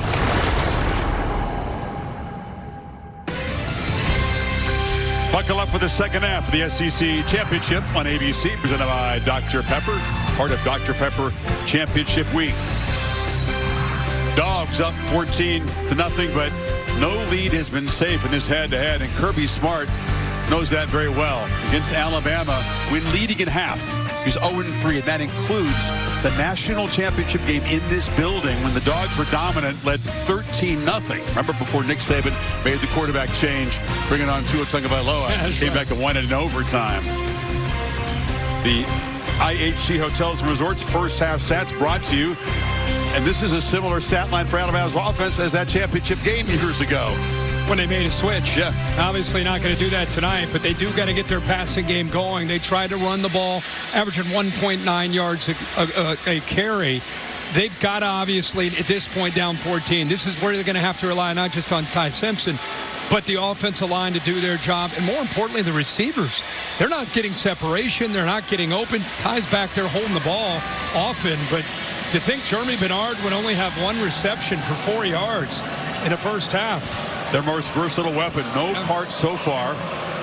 But Georgia's defense now in the last 14 quarters has allowed a total of 22 points. That includes games against Texas and Georgia Tech, which have been lighting it up on offense, and, of course, the first half here against the Crimson Tide offense. Yeah, this has been an offense just trying to find an identity in the first half. By the way, a lot of this has to do with good Georgia defense. Holden there with a fingertip touch.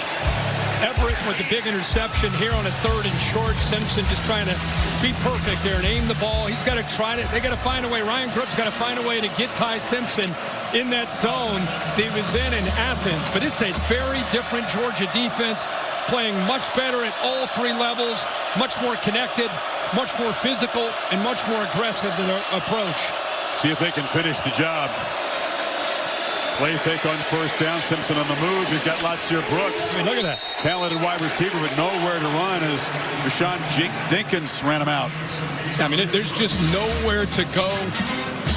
And again, Jenkins wasn't the guy we talked a whole lot about, the last time these teams got together. That time he's in right now. He's kind of that nickel. They've got some injuries at that spot with Aguero down. Aguero not really healthy with him as a club, so showing the depth, right in position, no yards after the catch. Big goal of Georgia today. So Ryan Grubb so often he can look 1 step ahead of the D coordinator as a play caller. He was at times in the first meeting, not tonight. Simpson backs up, pressured, retreating way back inside the 10 and just launching on the sidelines, incomplete. Ran out of time, Kirk, and then really ran backwards, at least avoided a monstrous sack. Yeah, they brought a couple blitzers here and here with Thomas, the safety coming from that 3rd level. Good job of being picked up, but you can see on the left side there, Proctor, the left tackle, he gets pushed back into the face of Ty Simpson. Simpson was just trying to get out of the pocket to get rid of the football. It's a 366-pound tackle getting shoved back into the quarterback. 3rd down has been a problem. It's a problem here. Simpson's going to be sacked.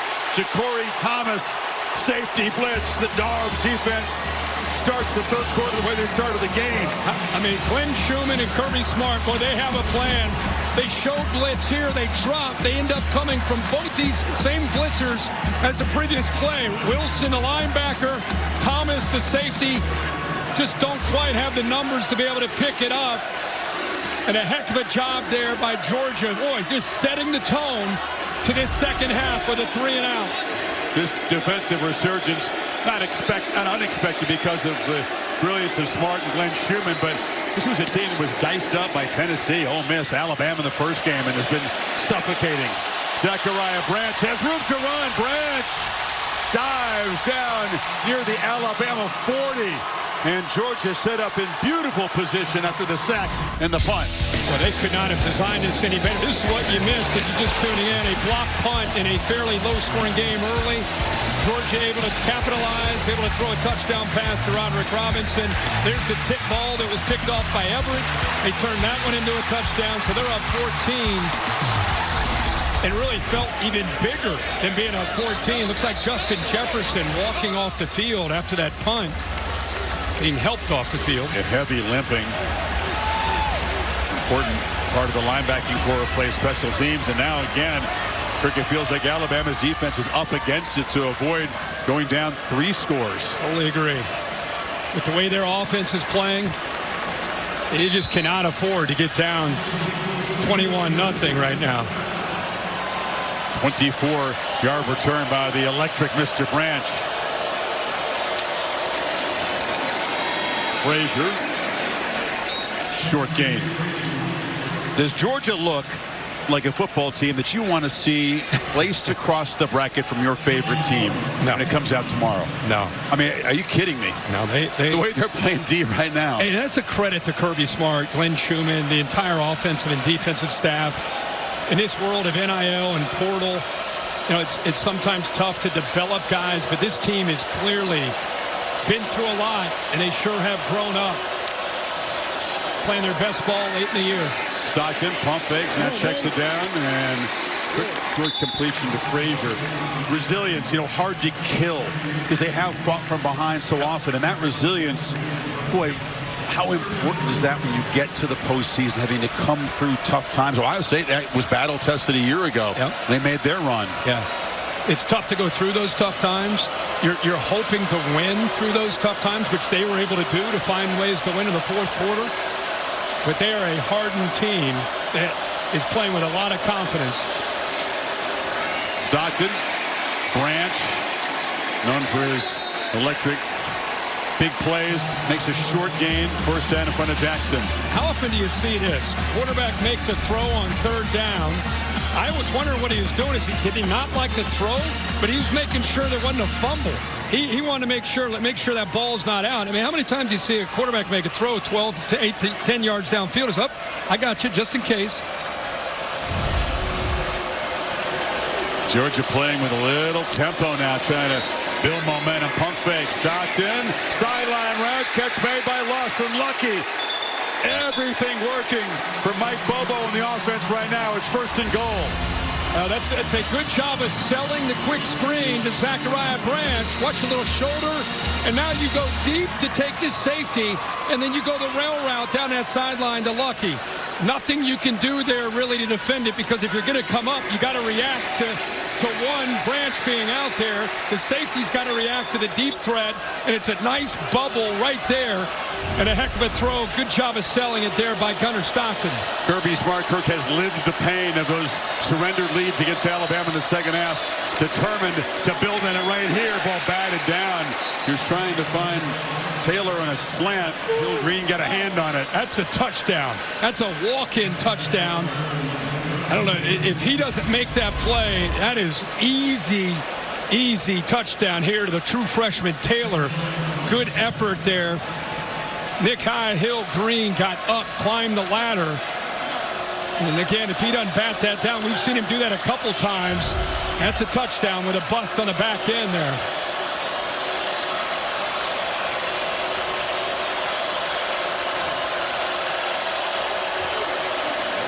Frazier on second and goal. Off the left side, touchdown Dogs!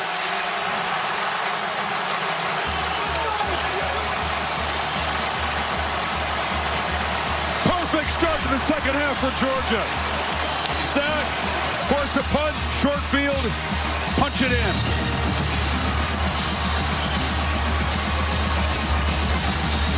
There's a good kick-out block by London Humphrey, 16. He'll come around it. But look at the two tight ends on the play side. Both Lawson Lucky and Oscar Delp. They kind of sealed the edge to the inside. And then Humphreys coming over was able to get a kick-out block. And, boy, Frazier, talk about improvement. He's a great back, but I think he's just feeling the scheme every single week, taking great steps. He's taken 2 big shots as a receiver tonight. He's taken punishment all year. He's never had a more comfortable touchdown than this. Untouched to the end zone. 21-zip, Georgia.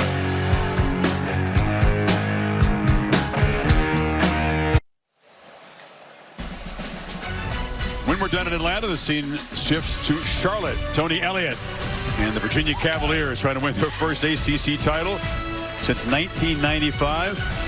Just the one conference loss. They'll take on the underdog Duke Blue Devils. It was a rout for the Cavaliers in the regular season. Will it be closer tonight in Charlotte with the championship on the line? They try to punch their playoff ticket. I don't think it'll be close. I think Virginia will win that through the air.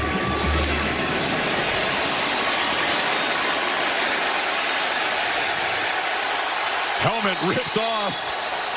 Matsir Brooks on the return. Big picture. ACC champion again, one of the final 2 CFP spots. Tulane punched their ticket. Knocking off North Texas. JMU, Sun Belt champion. Duke, even with the win over Virginia tonight, may be on the outside looking in. They have 7 wins coming into the game. And Duke has no shot at getting into the CFP, and they shouldn't at 7-5. If they win an ACC championship, that's a great accomplishment, but they'll not be in the CFP. Congratulations to Boise State, another conference championship. Bama backed up at the 13. Backed up 3 touchdowns. Again, a first down run. A.K. Deer off the left side. And the freshman wrestled down after a short game by Raylan Wilson. Laura. Well, Chris, as you know, Kirby Smart's big emphasis this week was winning third down defensively. He remembered that first game they played against Alabama, where Alabama was 13 for 19 on third down. Tonight, 1 for 6. Totally different deal. And Glenn Schumann has consistently emphasized this on the sideline, win third down to his defense. That's a good point, Laura. They're winning first and second down, too. Exactly right. Which is putting them in third and long situations. Simpson really eager to avoid another one of those right here on 2nd and 5. Little confusion. There was no one to hand the ball off, and he just slides down. Wow, things are getting worse by the second.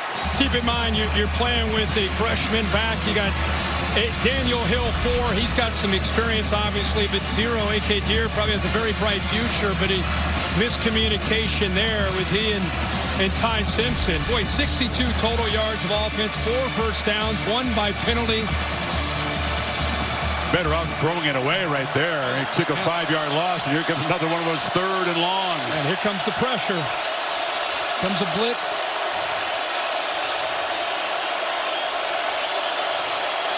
They're sitting back and they're coming. Here they come. And the flag comes out. All eyes on those aggressive Georgia defenders. It was Gabe Harris up there. And the Tide apparently would be pushed back 5 more. False start. Offense, number 75. 5-yard penalty. Remains third down. Yeah, he's fired up because there was movement by Georgia, but it was movement that was slanting. They weren't quite into the neutral zone, and the right guard there, Formby, ended up jumping, so it does push them back. I don't think he loved the fact that Gabe Harris knocks the quarterback down. That's what I saw, yeah.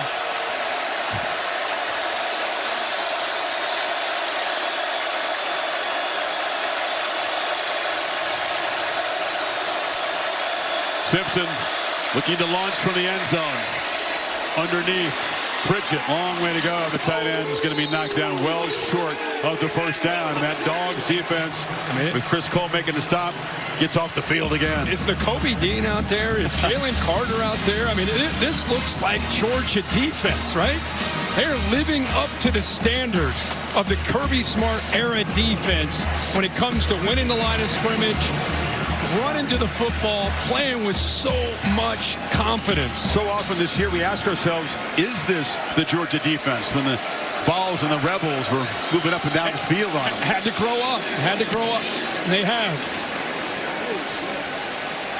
And Branch with the big return last time backs up for a fair catch at the 33 to 46-yard boot. There he is. Ugga 11, known as Boom. Big fella.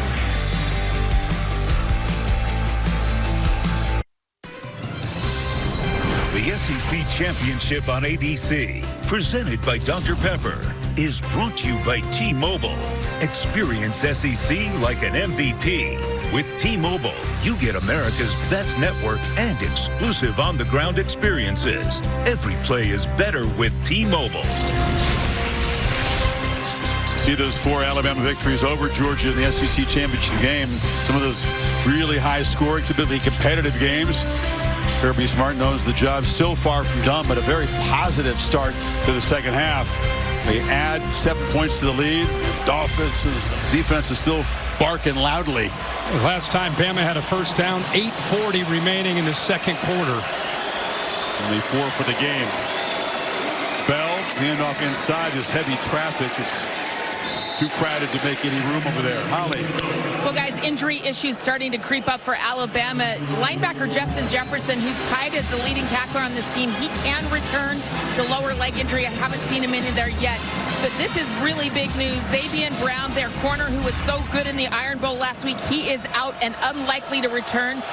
Remember, Cam Calhoun was out the first half with targeting because of last week. Let's see if he comes in now. Team as beat up as any in the country.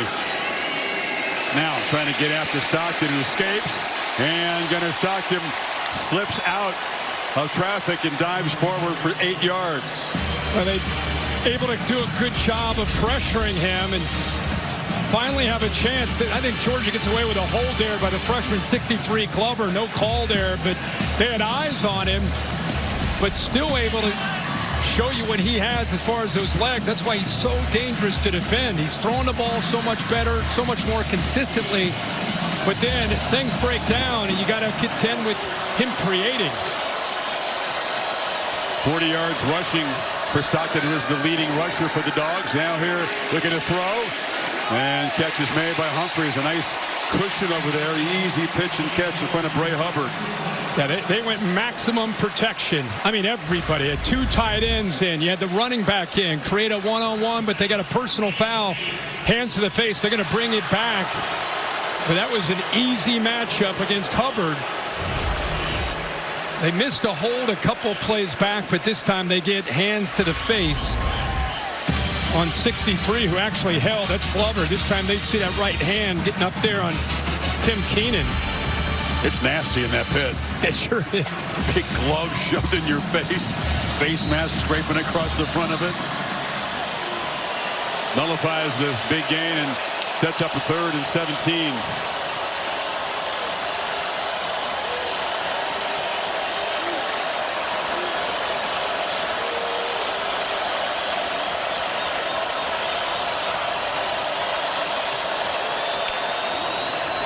Tide rush only 3.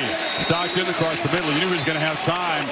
8 dropped in coverage, though. The completion to Bell is short of the first down, of the Dogs will punt. What did Bama catch a break with that hands to the face? Because that's an easy first down. And not only is it a first down, new set of downs, but the clock, which is the enemy right now of Alabama, it would have continued.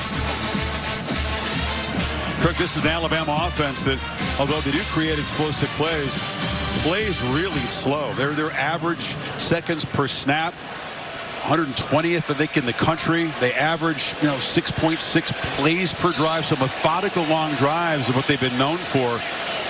Gonna have to pick up the tempo to try to get back in this game down 3 scores. That punt will bounce into the end zone. 5:40 in the 3rd quarter. Georgia defense pitching a shutout in Atlanta so far.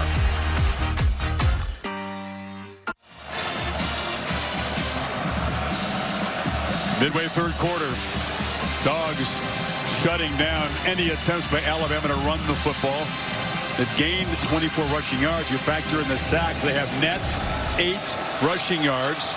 heavy pressure on Simpson most of the night. He's just 7 of 15 for 66 yards. 4 first downs total.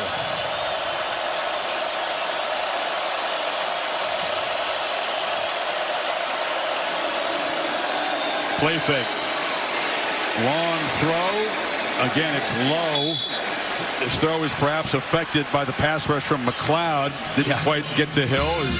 Scooped it up for a short gain. Here's Jam Miller, the Texan, who was the top running back. Injured his ankle early in the eventual game-winning drive against Auburn. I don't know if it made a huge difference tonight. That's not to me. Georgia's just been that good? Yeah, I think it's more about the line of scrimmage. Hill hammers straight ahead. Because of Georgia's, I said this in the first quarter, when Georgia wins the line of scrimmage without having to commit safeties down, they're just going to sit back there and say, okay, until you make us pay for having 2 deep, Glenn Schumann's just going to sit back. And until you run the football, he'll sit back. So it's hard to stretch. Everybody at home might be saying, why aren't they throwing downfield? What's hard with 2 safeties back there, most snaps. 3rd and 3. Dogs up showing pressure. Simpson just desperate to convert one of these. Hill bounces off a tackle. Where did he go out of bounds? They're going to mark him short. He's short. Thomas having a heck of a game, playing through some pain. He's going to be short.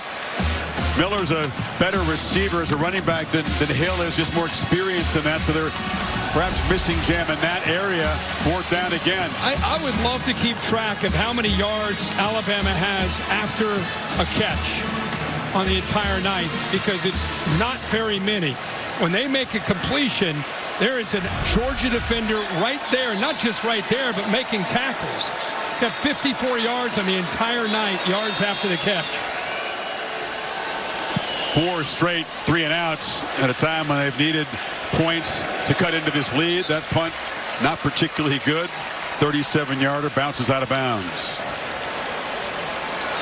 Well, Thursday night, this week that'll feature the College Football Awards and the Heisman Trophy. Also, the 2026 SEC football schedule reveal, which down in these parts, that's an event in and of itself. As they go to the 9-game conference schedule. That's a big deal. Out with 25, on to 26. Each team will have 3 sort of quote permanent opponents in the other 6 conference games on a rotational basis. These 2 will not, of course, meet regularly, as they haven't throughout most of their history. Frazier barrels forward, picks up about 9.5. Ray Hubbard got run over. This play kind of embodies this game. Line of scrimmage does their job. Watch Frazier. You get a block there by Lucky. Hubbard gets off of it. Bang! Takes that onto his back with good, tough running. Boy, Nate Frazier looks so good, becoming a workhorse in this offense.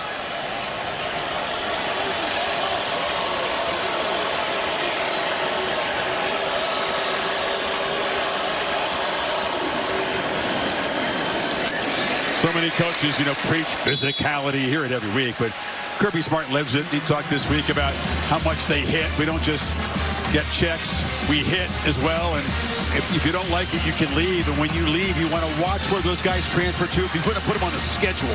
We like scheduling teams that aren't physical. Yeah, he made that abundantly clear. Frazier, after that last carry, Chris, he got the first down, but came up a little bit slow, and he went off the field. So Josh McCray now in the game. And a misfire. False start. Offense, number 7. 5-yard penalty, remains first down. Creative run game. We've seen Dylan Bell get involved a couple of times rushing the football. Stockton's carried it 8 times. Frazier's been the workhorse. Chauncey Bowens is just coming back from injury, hasn't contributed much, but there's the depth of what Mike Bubbo has to work with. And anytime you talk about a conference championship game, especially the SEC, you always think about who's going to run the football better. It's been pretty one-sided. Bell, again, out of that H-back roll, picks up 5 more. You know how many snaps right now Alabama's offense has across midfield as we hit the 2-minute mark in the third quarter? 3. 3 snaps. Furthest they have gotten into Georgia territory is the 45.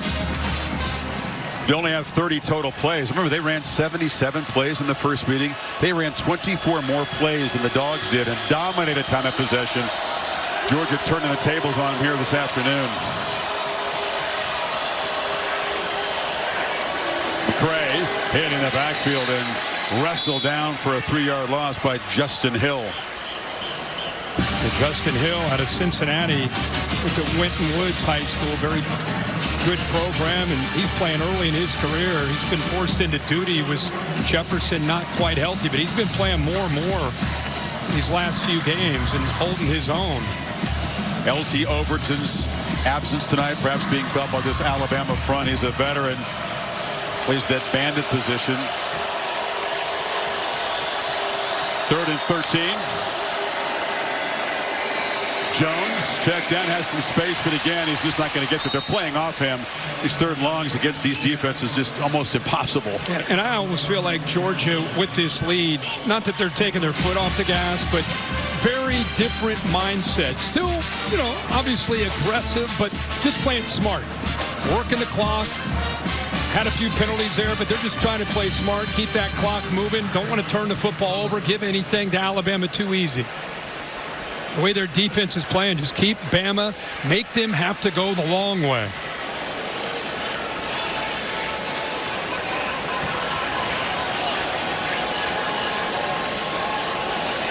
Working the play clock all the way down before Thorson boots it high with backspin. Adams makes the fair catch at the 8-yard line with 10 seconds to play here in the 3rd quarter. The All-State bus is here. Sam keeping us comfortable this afternoon. What's the All-State good hands play? Let's look at Texas Tech. They finished off a remarkable year. What an interception. Really a turning point in the game. It was still somewhat close. That was a big one. Entire defense. Roberts with that interception. Texas Tech dominating BYU for a 2nd time. Beat him at home, and this time in Arlington. Joe McGuire and the Red Raiders, congratulations. Going to get a top 4 seed, I would think, and a bye. What a year. No doubt. Interesting to see how they do in the playoff. Can't wait to see them match up against the Big Ten or SEC team. That's what they've wanted. Wide open. Check it down to Caleb Edwards, the tight end. Very rarely has an Alabama receiver caught a pass with open space around him. But on the final play of the 3rd quarter, the Tide pick up 21, trying to get this drive going. Alabama hasn't been shut out in a quarter century. It's the Dogs 21-0. Back after this message, and we're your local ABC stations. You're watching the SEC Championship on ABC.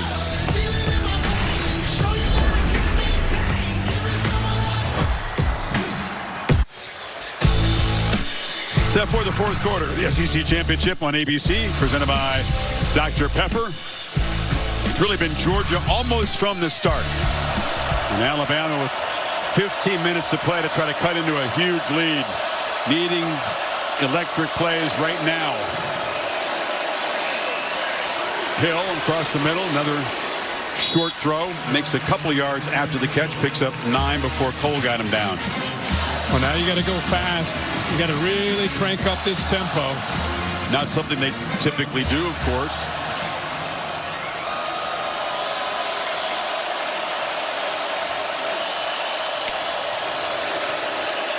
Pressure comes. Simpson swallowed up. Bentavious Johnson. That relentless pass rush tonight.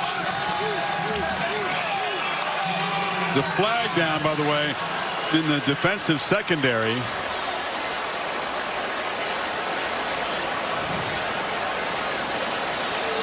He'll be smart way out on the field. I have the words with the Danilo Jones, one of his corners. After the play, personal foul, unnecessary roughness, defense, number 15. 15-yard penalty will be added to the dead ball spot.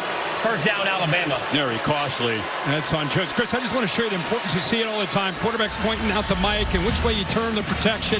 The offensive line turns this way.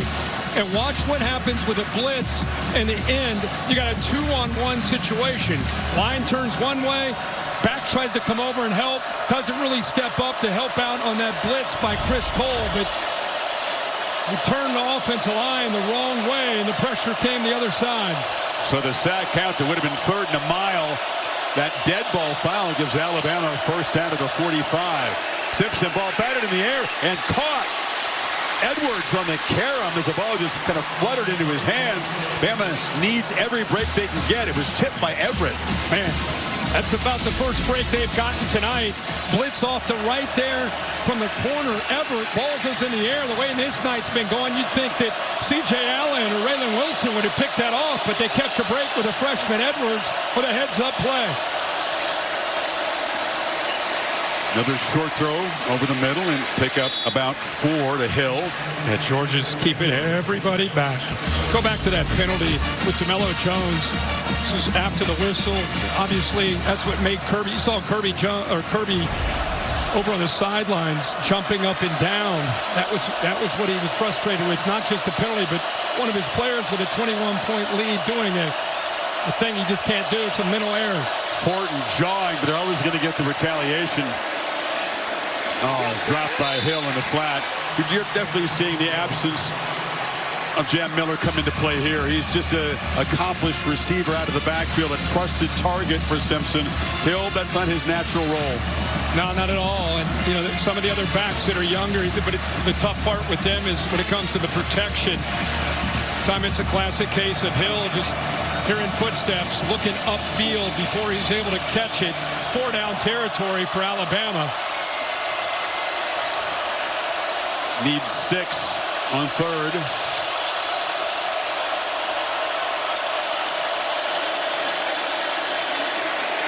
Back foot throw, trying to loft it to Williams, who was tackled. And Georgia, it'll be another penalty on DeMello Jones to bail out Alabama. He didn't see the football, which was way underthrown. Interference, defense, number 15. 15-yard penalty from the previous spot. First down. Pressuring Ty Simpson. Every single time he throws the ball, this time it's C.J. Allen in his face. That's why there's nothing on the ball. And how often do you see it? The corner that gets out of phase, ball's underthrown. Williams trying to work back, gets hands on him, doesn't turn to look for the football. So an easy penalty there on pass interference on the Dogs. So 2 penalties on Jones, setting up Alabama as they finally try to dent the scoreboard here. Quiet night for this guy, Bernard. Simpson took a look that way, now launches down the middle end zone, incomplete for Brooks. Everett was coming across in coverage. Did he get a piece of that pass? Well, I'll tell you, Ty Simpson did a good job of selling that off to his left. So as soon as I circled Bernard, he kind of did a stalk block and go. Simpson looked that way, but ends up going the other way, and just the right hand, not quite able to connect there with Brooks, who had just a step on Everett there. Could have been a touchdown. Brooks just 1 catch tonight for 1 yard. He's been a big part of the offense down the stretch for Alabama.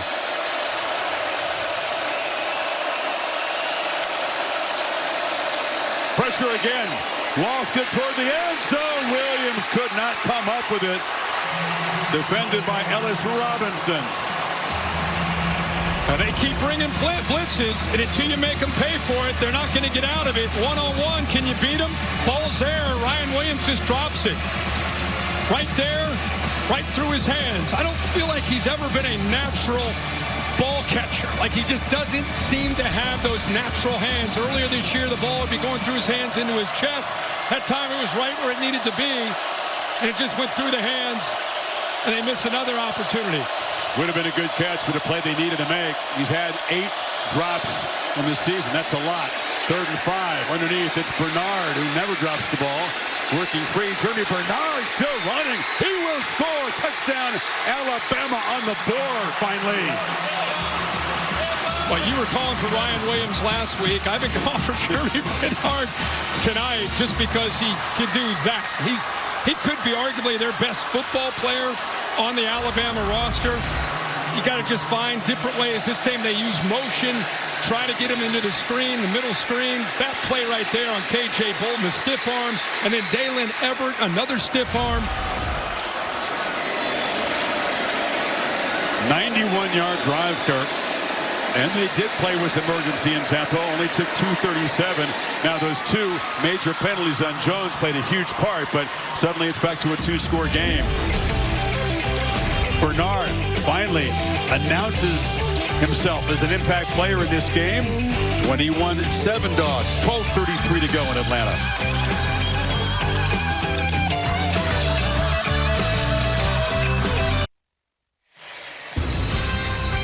Alabama on the board after a 91-yard drive.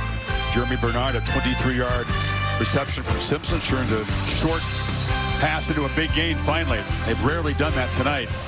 Bernard getting away from the Dogs defense. And this is certainly a little more interesting here.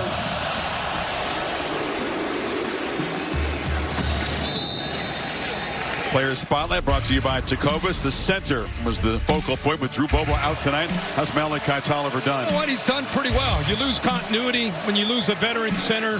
That was a big question early. That was early in the game where they were able to work around him. But I tell you, he's kind of settled in, done really well in the run. Pass pro, haven't really necessarily called him out at all tonight. So for a guy that only played against Charlotte, last week when Bobo went down, he had to step in against Georgia Tech, and he had a week to get ready against this Bama defense. So far into this fourth quarter, doing a good job. Stockton on the move on first down. Sideline pitch. And Branch works his way back and dives forward for a 7-yard gain. Anybody that's watched Georgia football knows that when the fourth quarter comes around, Gunnar Stockton has played his best football. In fact, he's done so well in the fourth quarter that the coaches have tried to encourage him, hey man, trust it early and let it go. We don't want you just to be that aggressive guy in the fourth quarter. Some of that's been in Knoxville and against Ole Miss when they've had to get aggressive and play with some urgency. But man, he plays at a different kind of speed in the fourth quarter.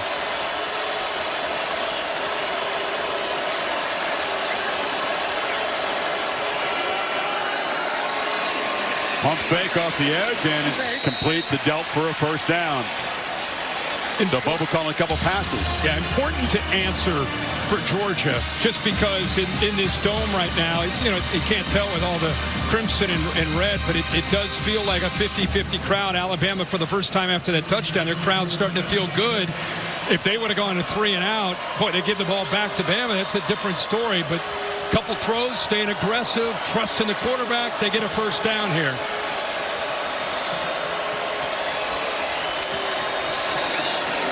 Bell coming across. Stockton faked it to him, and he'll be hit by Keenan for a loss. And Kane Womack, the defensive coordinator from Alabama, anytime you see motion with Dylan Bell or Zachariah Branch, it's either going to be a jet sweep or it's going to be a quick throw. It's just an extension of their run game. He had 9 Crimson Tide defenders flying downhill. Nowhere to go that time for Bell.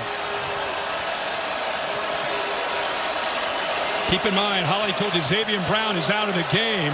Damani Jackson opposite of the true freshman to John Lee on the outside. Keeper, Stockton, lowers the shoulder and falls forward. Hill Green right there. You got to keep an eye on that. That was a tough hit right there. That's the risk you take with this +1. It's a tough thing for the defense to deal with because you got the running back leading the way, Nate Frazier, but that's the big hit there by 41, right on the head. Stockton was fired up. I don't know if he was talking to one of his offensive linemen after that play. He's taken a few big hits here these last few plays. Need 4 on third down. Keep the drive going. Trying to scramble for it. Not going to get there. He was closed down. Keenan made the tackle. Quay Russo got there and forced the issue. And the Tide do get that stop you're talking about. Boy, Chris, this is remarkable here on this third down. And he's not necessarily known for his ability to rush the quarterback, but look where he's lined up. On the right side. He comes all the way over. If he doesn't make that move that was designed for him to come around on that twist, but he keeps the edge to the defense against a very mobile quarterback. What a play. So Georgia got 1 first down, used 3 minutes of clock, but will now give it back to Ty Simpson with 9:18 to play. Thorson is just an animal punting the ball. Deep boot, and it's muffed initially by Adams. A scrum for it. Did he retain possession? This could be disastrous for Bama, but number 7 runs out of there with the football, says, hey, no problem. It was adventurous, though, and the tide will be backed up at their 5. Again, a long way to go, but within 14.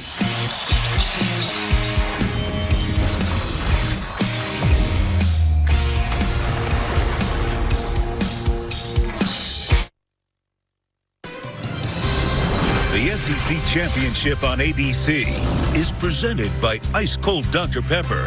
College football, it's a pepper thing. And in part by IHG Hotels and Resorts. Georgia dominant through the first 3 quarters. Alabama has a 4th quarter touchdown. Inspired, emotional Georgia defense. Tide went 91 yards on him last time. And C.J. Allen, the enforcer, the leader, reminds me so much of Nakobe Dean when he meant to this defense. Same kind of personality, number 3 in the middle. Tide 96 yards away. And Simpson underthrows Edwards. On his back again. I mean, he's trying to give his receivers enough time to run their routes and separate. But these offensive linemen are getting pushed back right into his face. And not even blitzing on that one.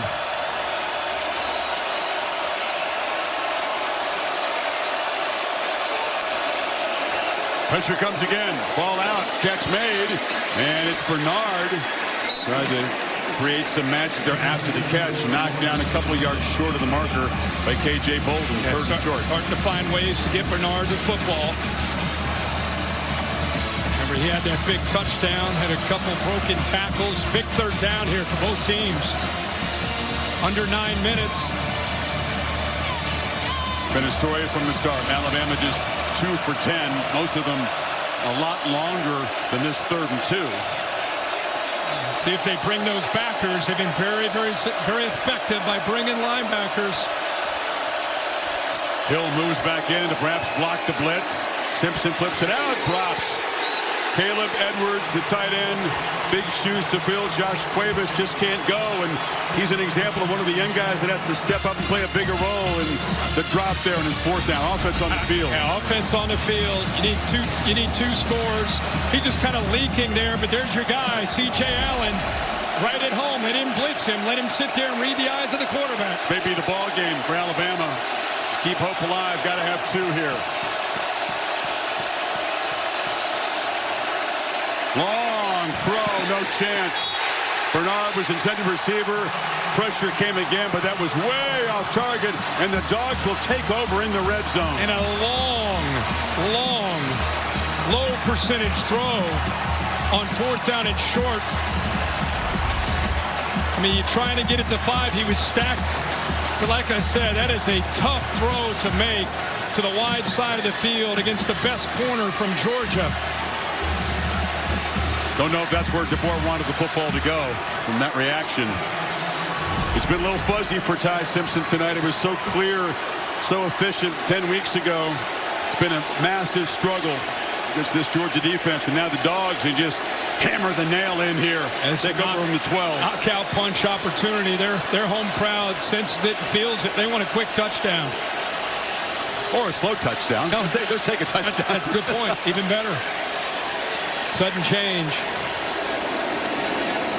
It's Stockton who faked it to Frazier, then kept it for a couple. I think he kind of aborted that. Just came off it, just to be clear, with Alabama getting some penetration. James Smith got in there pretty quickly. Don't risk the exchange. Yeah. Just you end up, it's an either or on a zone read. Just to be safe, if he hands it in there and James Smith blows it up, that ball goes into the air. So smart decision to get out of there and just take as many yards you can get. Got stacked right at the line of scrimmage. You're right. The crowd does want a knockout touchdown, but even a field goal makes it a 3-score game, and Kirby well aware of that. Ooh, Frazier smacked hard and driven back by Deontay Lawson. Yeah, just want to say something about Deontay Lawson. Just a 5th-year senior out of Mobile. Went to Mobile Christian. We've been sitting down, you and I and our crew, for 5 years with him. One of the guys you pull for. He's been through some injuries, some adversity, and really the glue. As the Nick Saban era ended, And the new era began with Kalen DeBoer, having him in the middle as a leader that's kind of a quiet, humble guy. He became a more vocal leader. Great play there. Branch trying to find some space and scores! The Dogs deliver the dagger.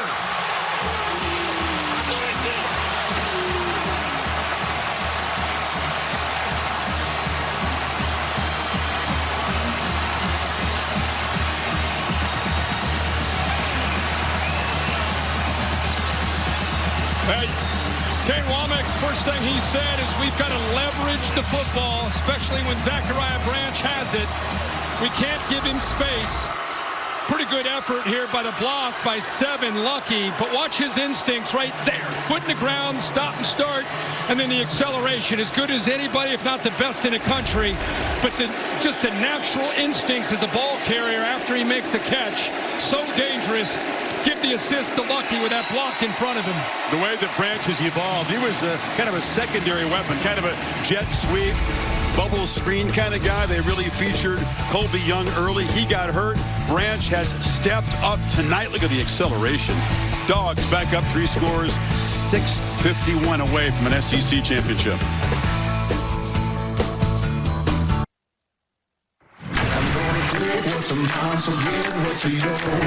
You get one shot, one opportunity. Give me some of that power.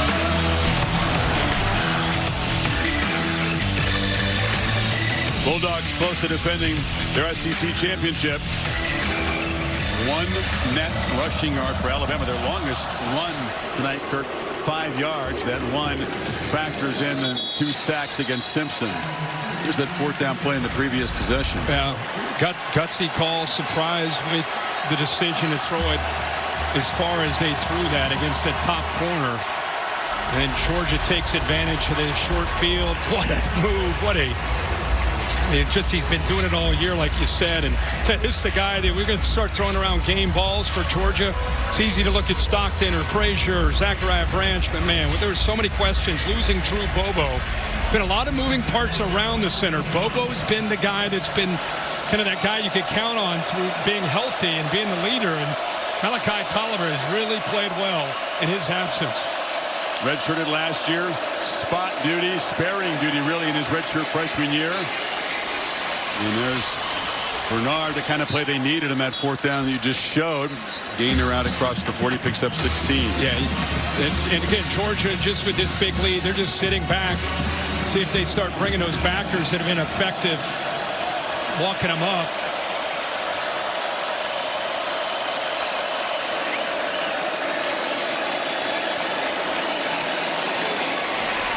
Catch made just short of the marker. And Jones drives Bernard back. They're just rushing forward, dropping 7 into coverage.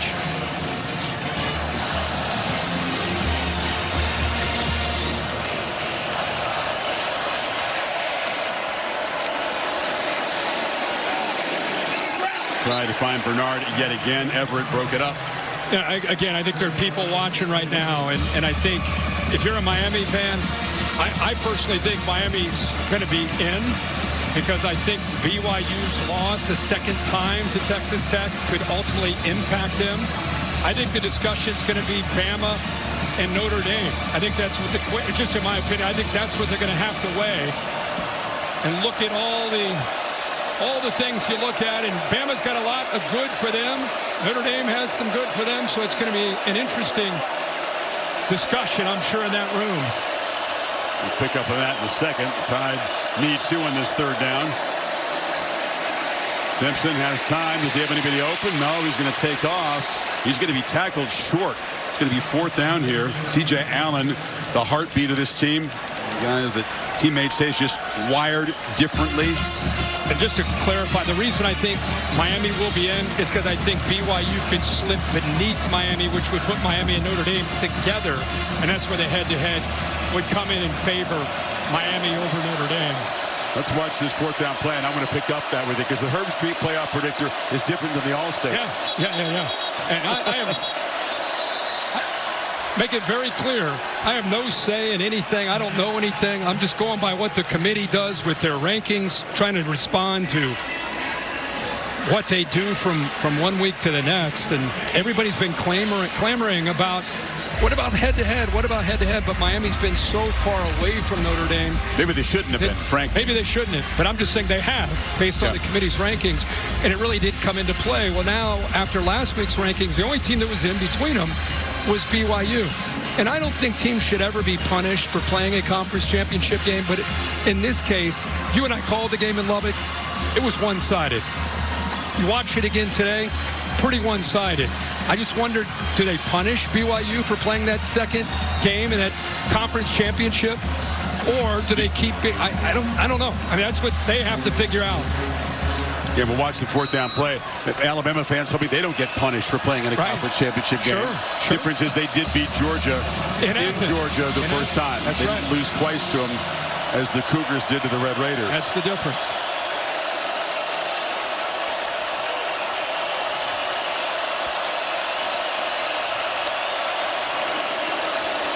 Simpson, and they work hard to find Edwards, who releases late and converts the first down to the 41. Do a good job of staying, kind of riding that, caught the defense's attention, started to commit towards that, looked like a dive to Hill, and he did a good job of reading the defense and pulling it out and just leaking that freshman. Did not run on the play. Please set the game clock to 5 minutes and 15 seconds. And please set the play clock to 40 seconds. Both the game clock and the play clock will start on my signal. He did a good job of riding that to safeties. Linebackers came down. He's able to slip it out to Edwards for that first down.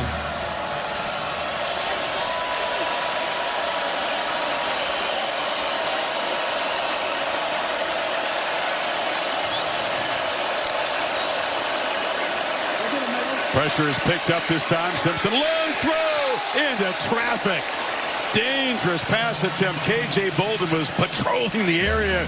Kirby knew they were that close to a pick. And Ellis Robinson won. Watch him. He's reading the quarterback. He doesn't even go with the receiver. He's got a safety over top. And I think with the very close by Bolden making a play on the ball, but Ellis Robinson's right there too. So you have two different defenders right there. And Kirby knows they missed one there. Good job of disguising that coverage. Bolden may have broken up an interception from his teammate. Robinson was waiting for the football.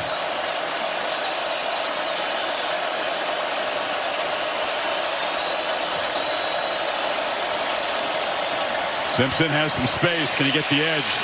He could not escape Zayden Walker, the young edge rusher, who lose 5. He lined up over the center right here.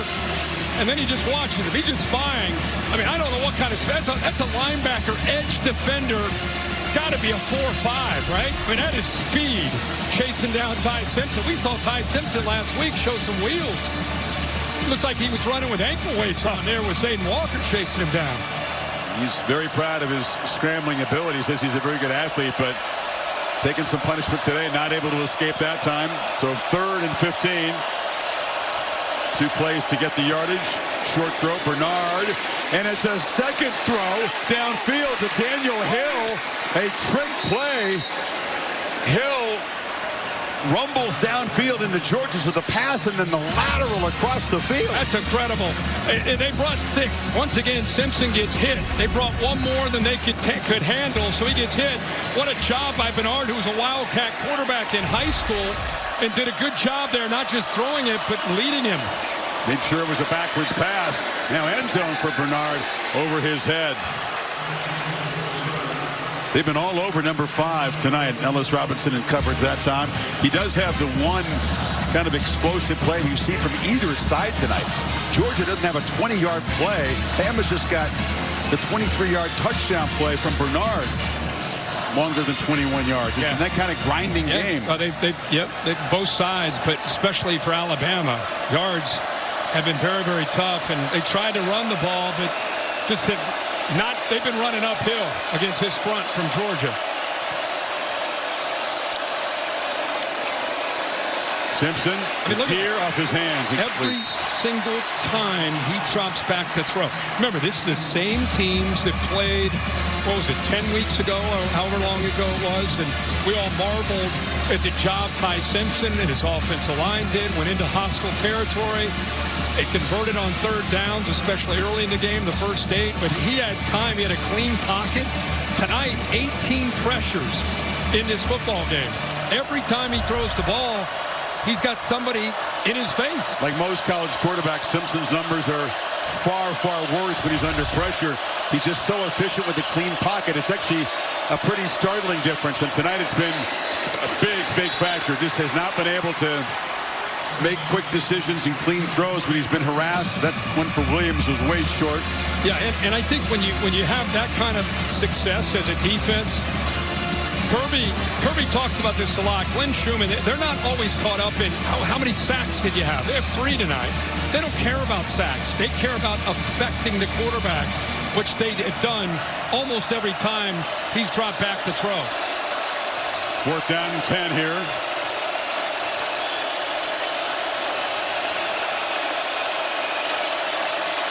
Dogs looking for one more big defensive play to punctuate this performance.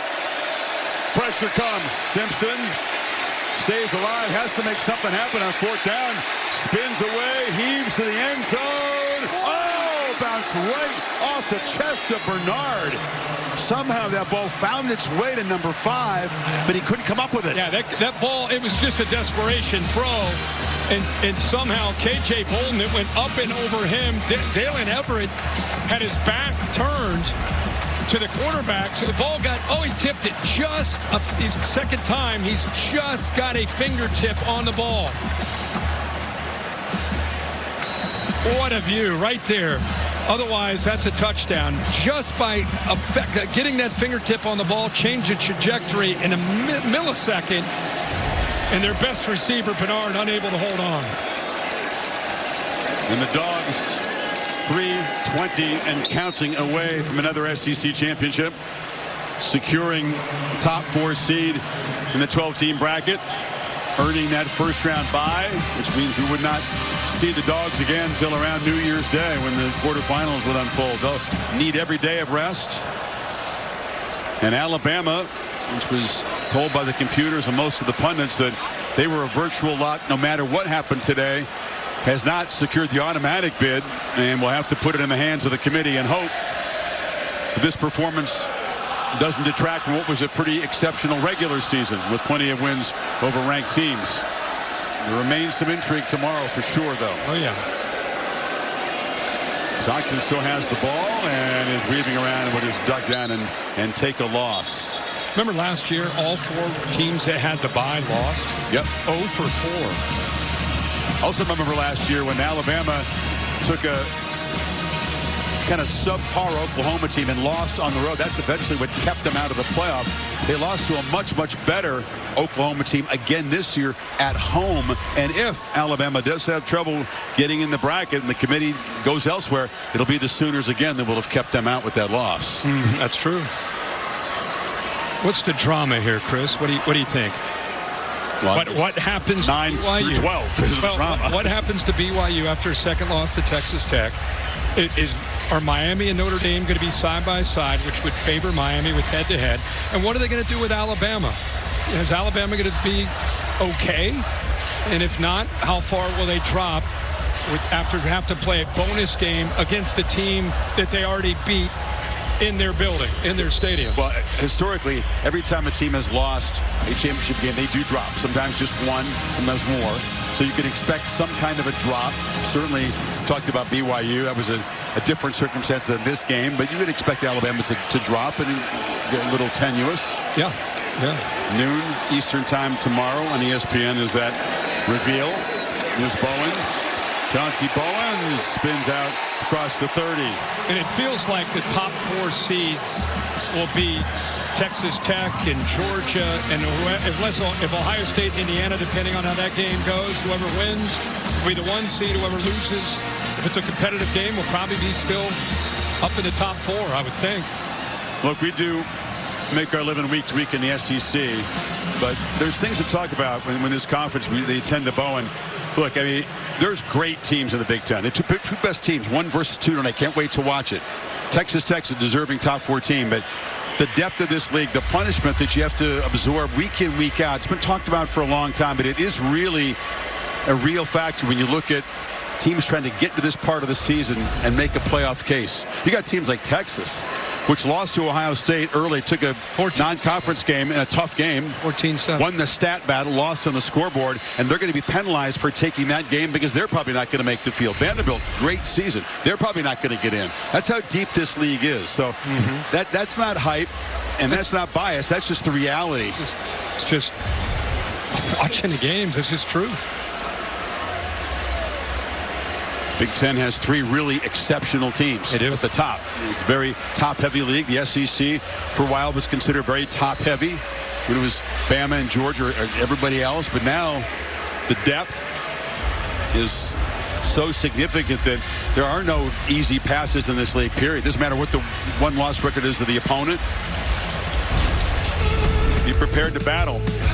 Georgia out battling Alabama, 2 minutes away from backing up last season's SEC championship.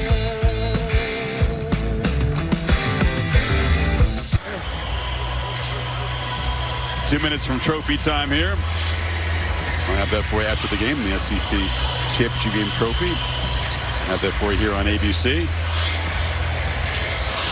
Tough one for Ty Simpson. His younger brother, by the way, Graham Simpson, won a 3A state championship in Tennessee, throwing for 566 yards and 7 touchdowns. Wow. Ty said, could you just save some of those yards and touchdowns for me?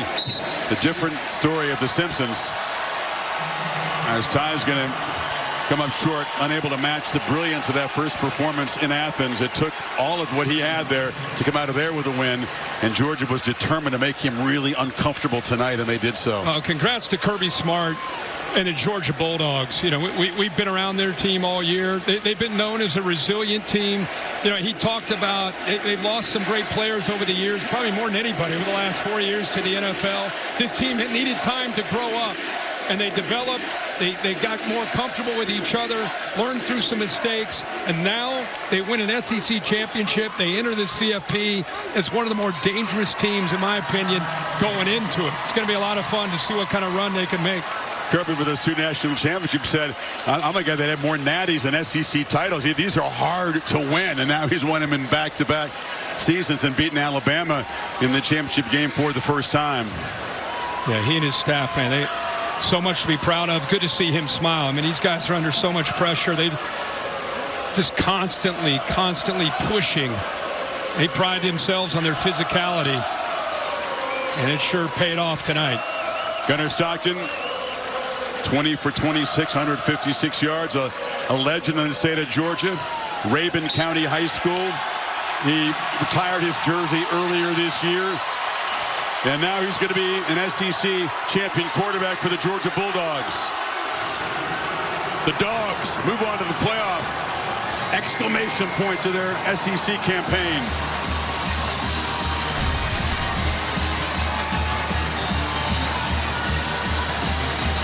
And let's hear from Kirby with Holly. Well, Coach, how sweet is redemption when it comes with an SEC championship trophy? Well, it's not about redemption. They got a great program, great head coach. It's about our team tonight. These guys have been told and doubted, and since that last game, they can't beat this team. Our team was really physical tonight, played an excellent game, really proud of them, and proud for these Georgia fans, man. Your defense rose up and put on one of the best shows of their season. How did they do it? -3 yards rushing allowed.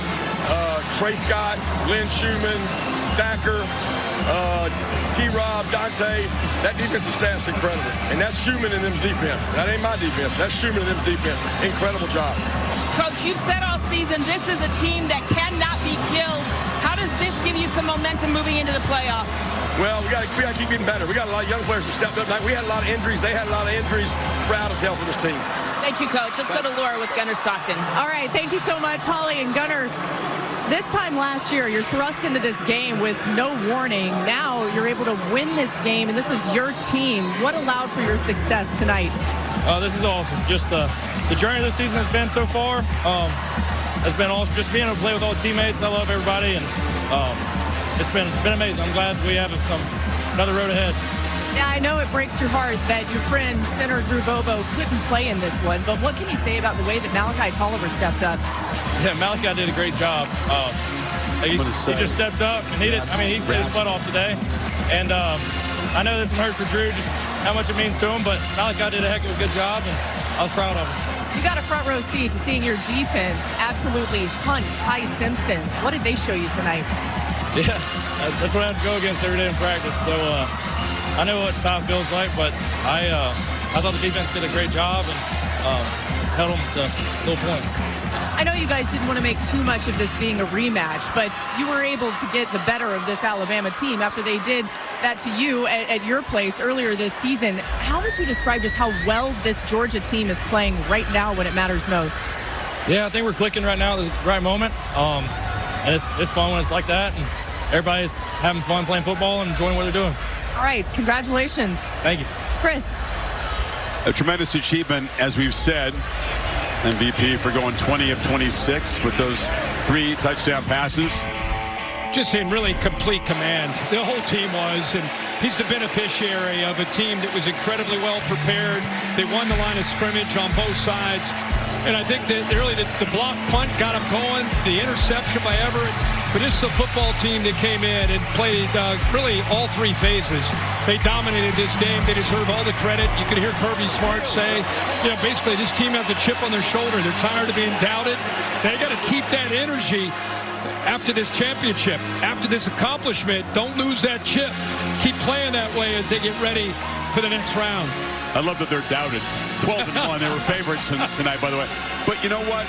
As magnificent as this achievement is, it will always be that way to win an SEC championship. The sport is now about the playoff, right? And Kirby said to me yesterday, hey, we did this last year. We won on this field last year. Beat Texas, hard-fought game, SEC champions. And then they lost to Notre Dame in their first playoff game, and everybody forgot a little bit about this. So he knows that what's ahead is more important than what they've just done today even. Great point. This feels incredibly different to me than last year. Carson Beck went down with an injury. Gunnar Stockton stepped in, and while it was great that he stepped in and he's a talented player, he just didn't have a lot of experience. First start was a playoff game. Right. So you just didn't really know. Great team, but you just didn't know what you had there.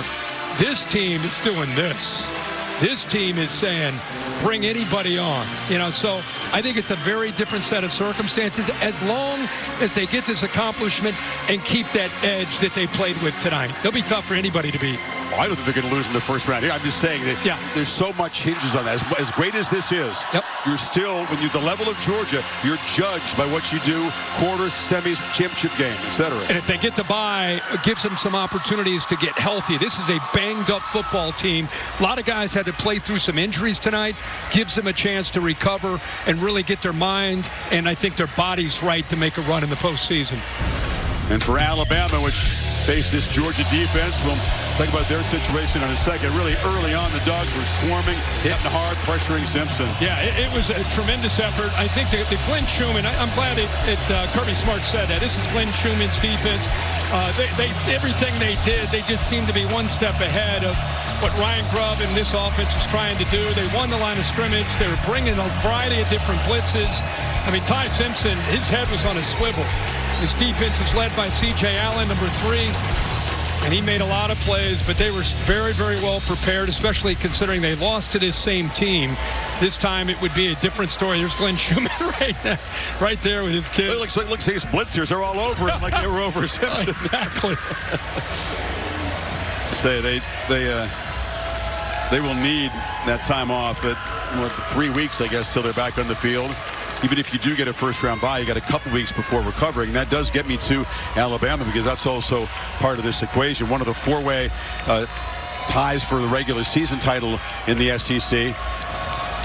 But now they have to wonder in this new era if what the committee saw here gives them pause. Where do they drop? Are they really in that conversation? Is it really Alabama versus Notre Dame, Alabama versus Miami, etc.? I think there's going to have to be a discussion with what happened to BYU today. Where will BYU go? And then it's Alabama, Notre Dame, and Miami. And I think Miami will end up having the edge. So now you're down to Alabama and Notre Dame. That's how I look at it. And it just depends on what the subjective analysis will be with the committee based on watching this game. We're set to have the trophy presentation. Now let's get back down to Laura. All right, thank you, Chris. And fans, welcome to the 2025 SEC Football Championship Trophy presentation. We want to acknowledge Alabama's great accomplishments this season. Congratulations to them. But let's give a huge round of applause for the Georgia Bulldogs, your 2025 SEC champions. And we'd like to welcome to the stage the head coach of the Georgia Bulldogs, Kirby Smart, is up here, as well as SEC Commissioner Greg Sankey, Georgia Athletics Director Josh Brooks, President Jerry Moorhead, and we are going to get this going by announcing our MVP of the 2025 SEC Championship game, and that is quarterback Gunnar Stockton. Gunnar, get up here.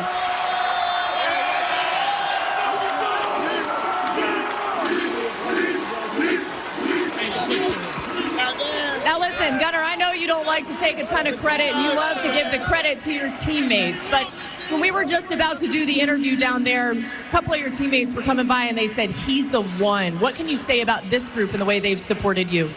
No, they're awesome. They make it fun to go practice and just be around them every day. MVP of the SEC Championship game. How does that sound from a guy from Tiger, Georgia, all the way to this? Sounds like a dream come true. All right, let's get Kirby Smart over here. Congratulations to Gunnar. And Kirby, this is something that you felt like this team could accomplish, but you knew that there was some growing up that had to happen. How would you describe the way that they have responded throughout this season?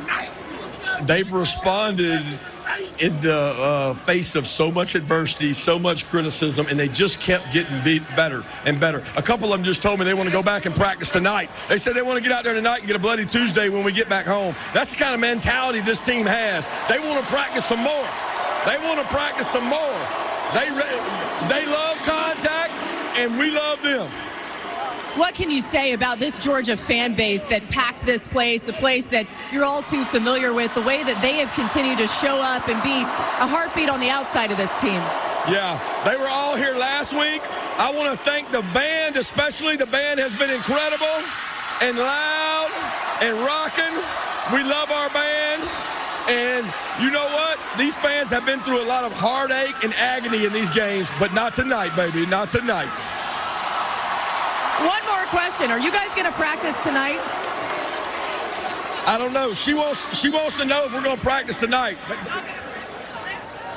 We got malpractice tonight. Okay, they said no. All right, congratulations to Kirby Smart, Gunnar Stockton, this Georgia Bulldogs team. And now it is time for SEC Commissioner Greg Sankey to present the 2025 SEC Championship Trophy.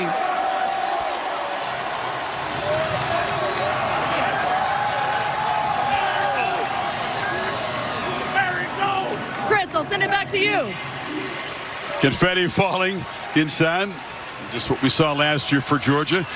They'll now try to build on this and make a deeper run. Kirby Smart, but emotional about the achievement of winning the SEC. And then he went to church there and started talking about everything to do with the Georgia program. He get fired up. Got the band going, and they should show up, support. But I do love how you got to find a way to get an edge, right? They disrespect us. They don't. A lot of criticism. I'm like, wow. I haven't heard a ton of criticism myself. This is not only a great team, it's a great program. And it's a program that every single year they're going to be in play, and they've done it again. And like I said, this is different than last year. This team is trending up as they get ready for these next few weeks to maybe a month. The only blemish was that home field loss to Alabama 10 weeks ago. Hard to kill has been the motto all season long for this Brazilian team, and they're going to be hard to kill in the postseason.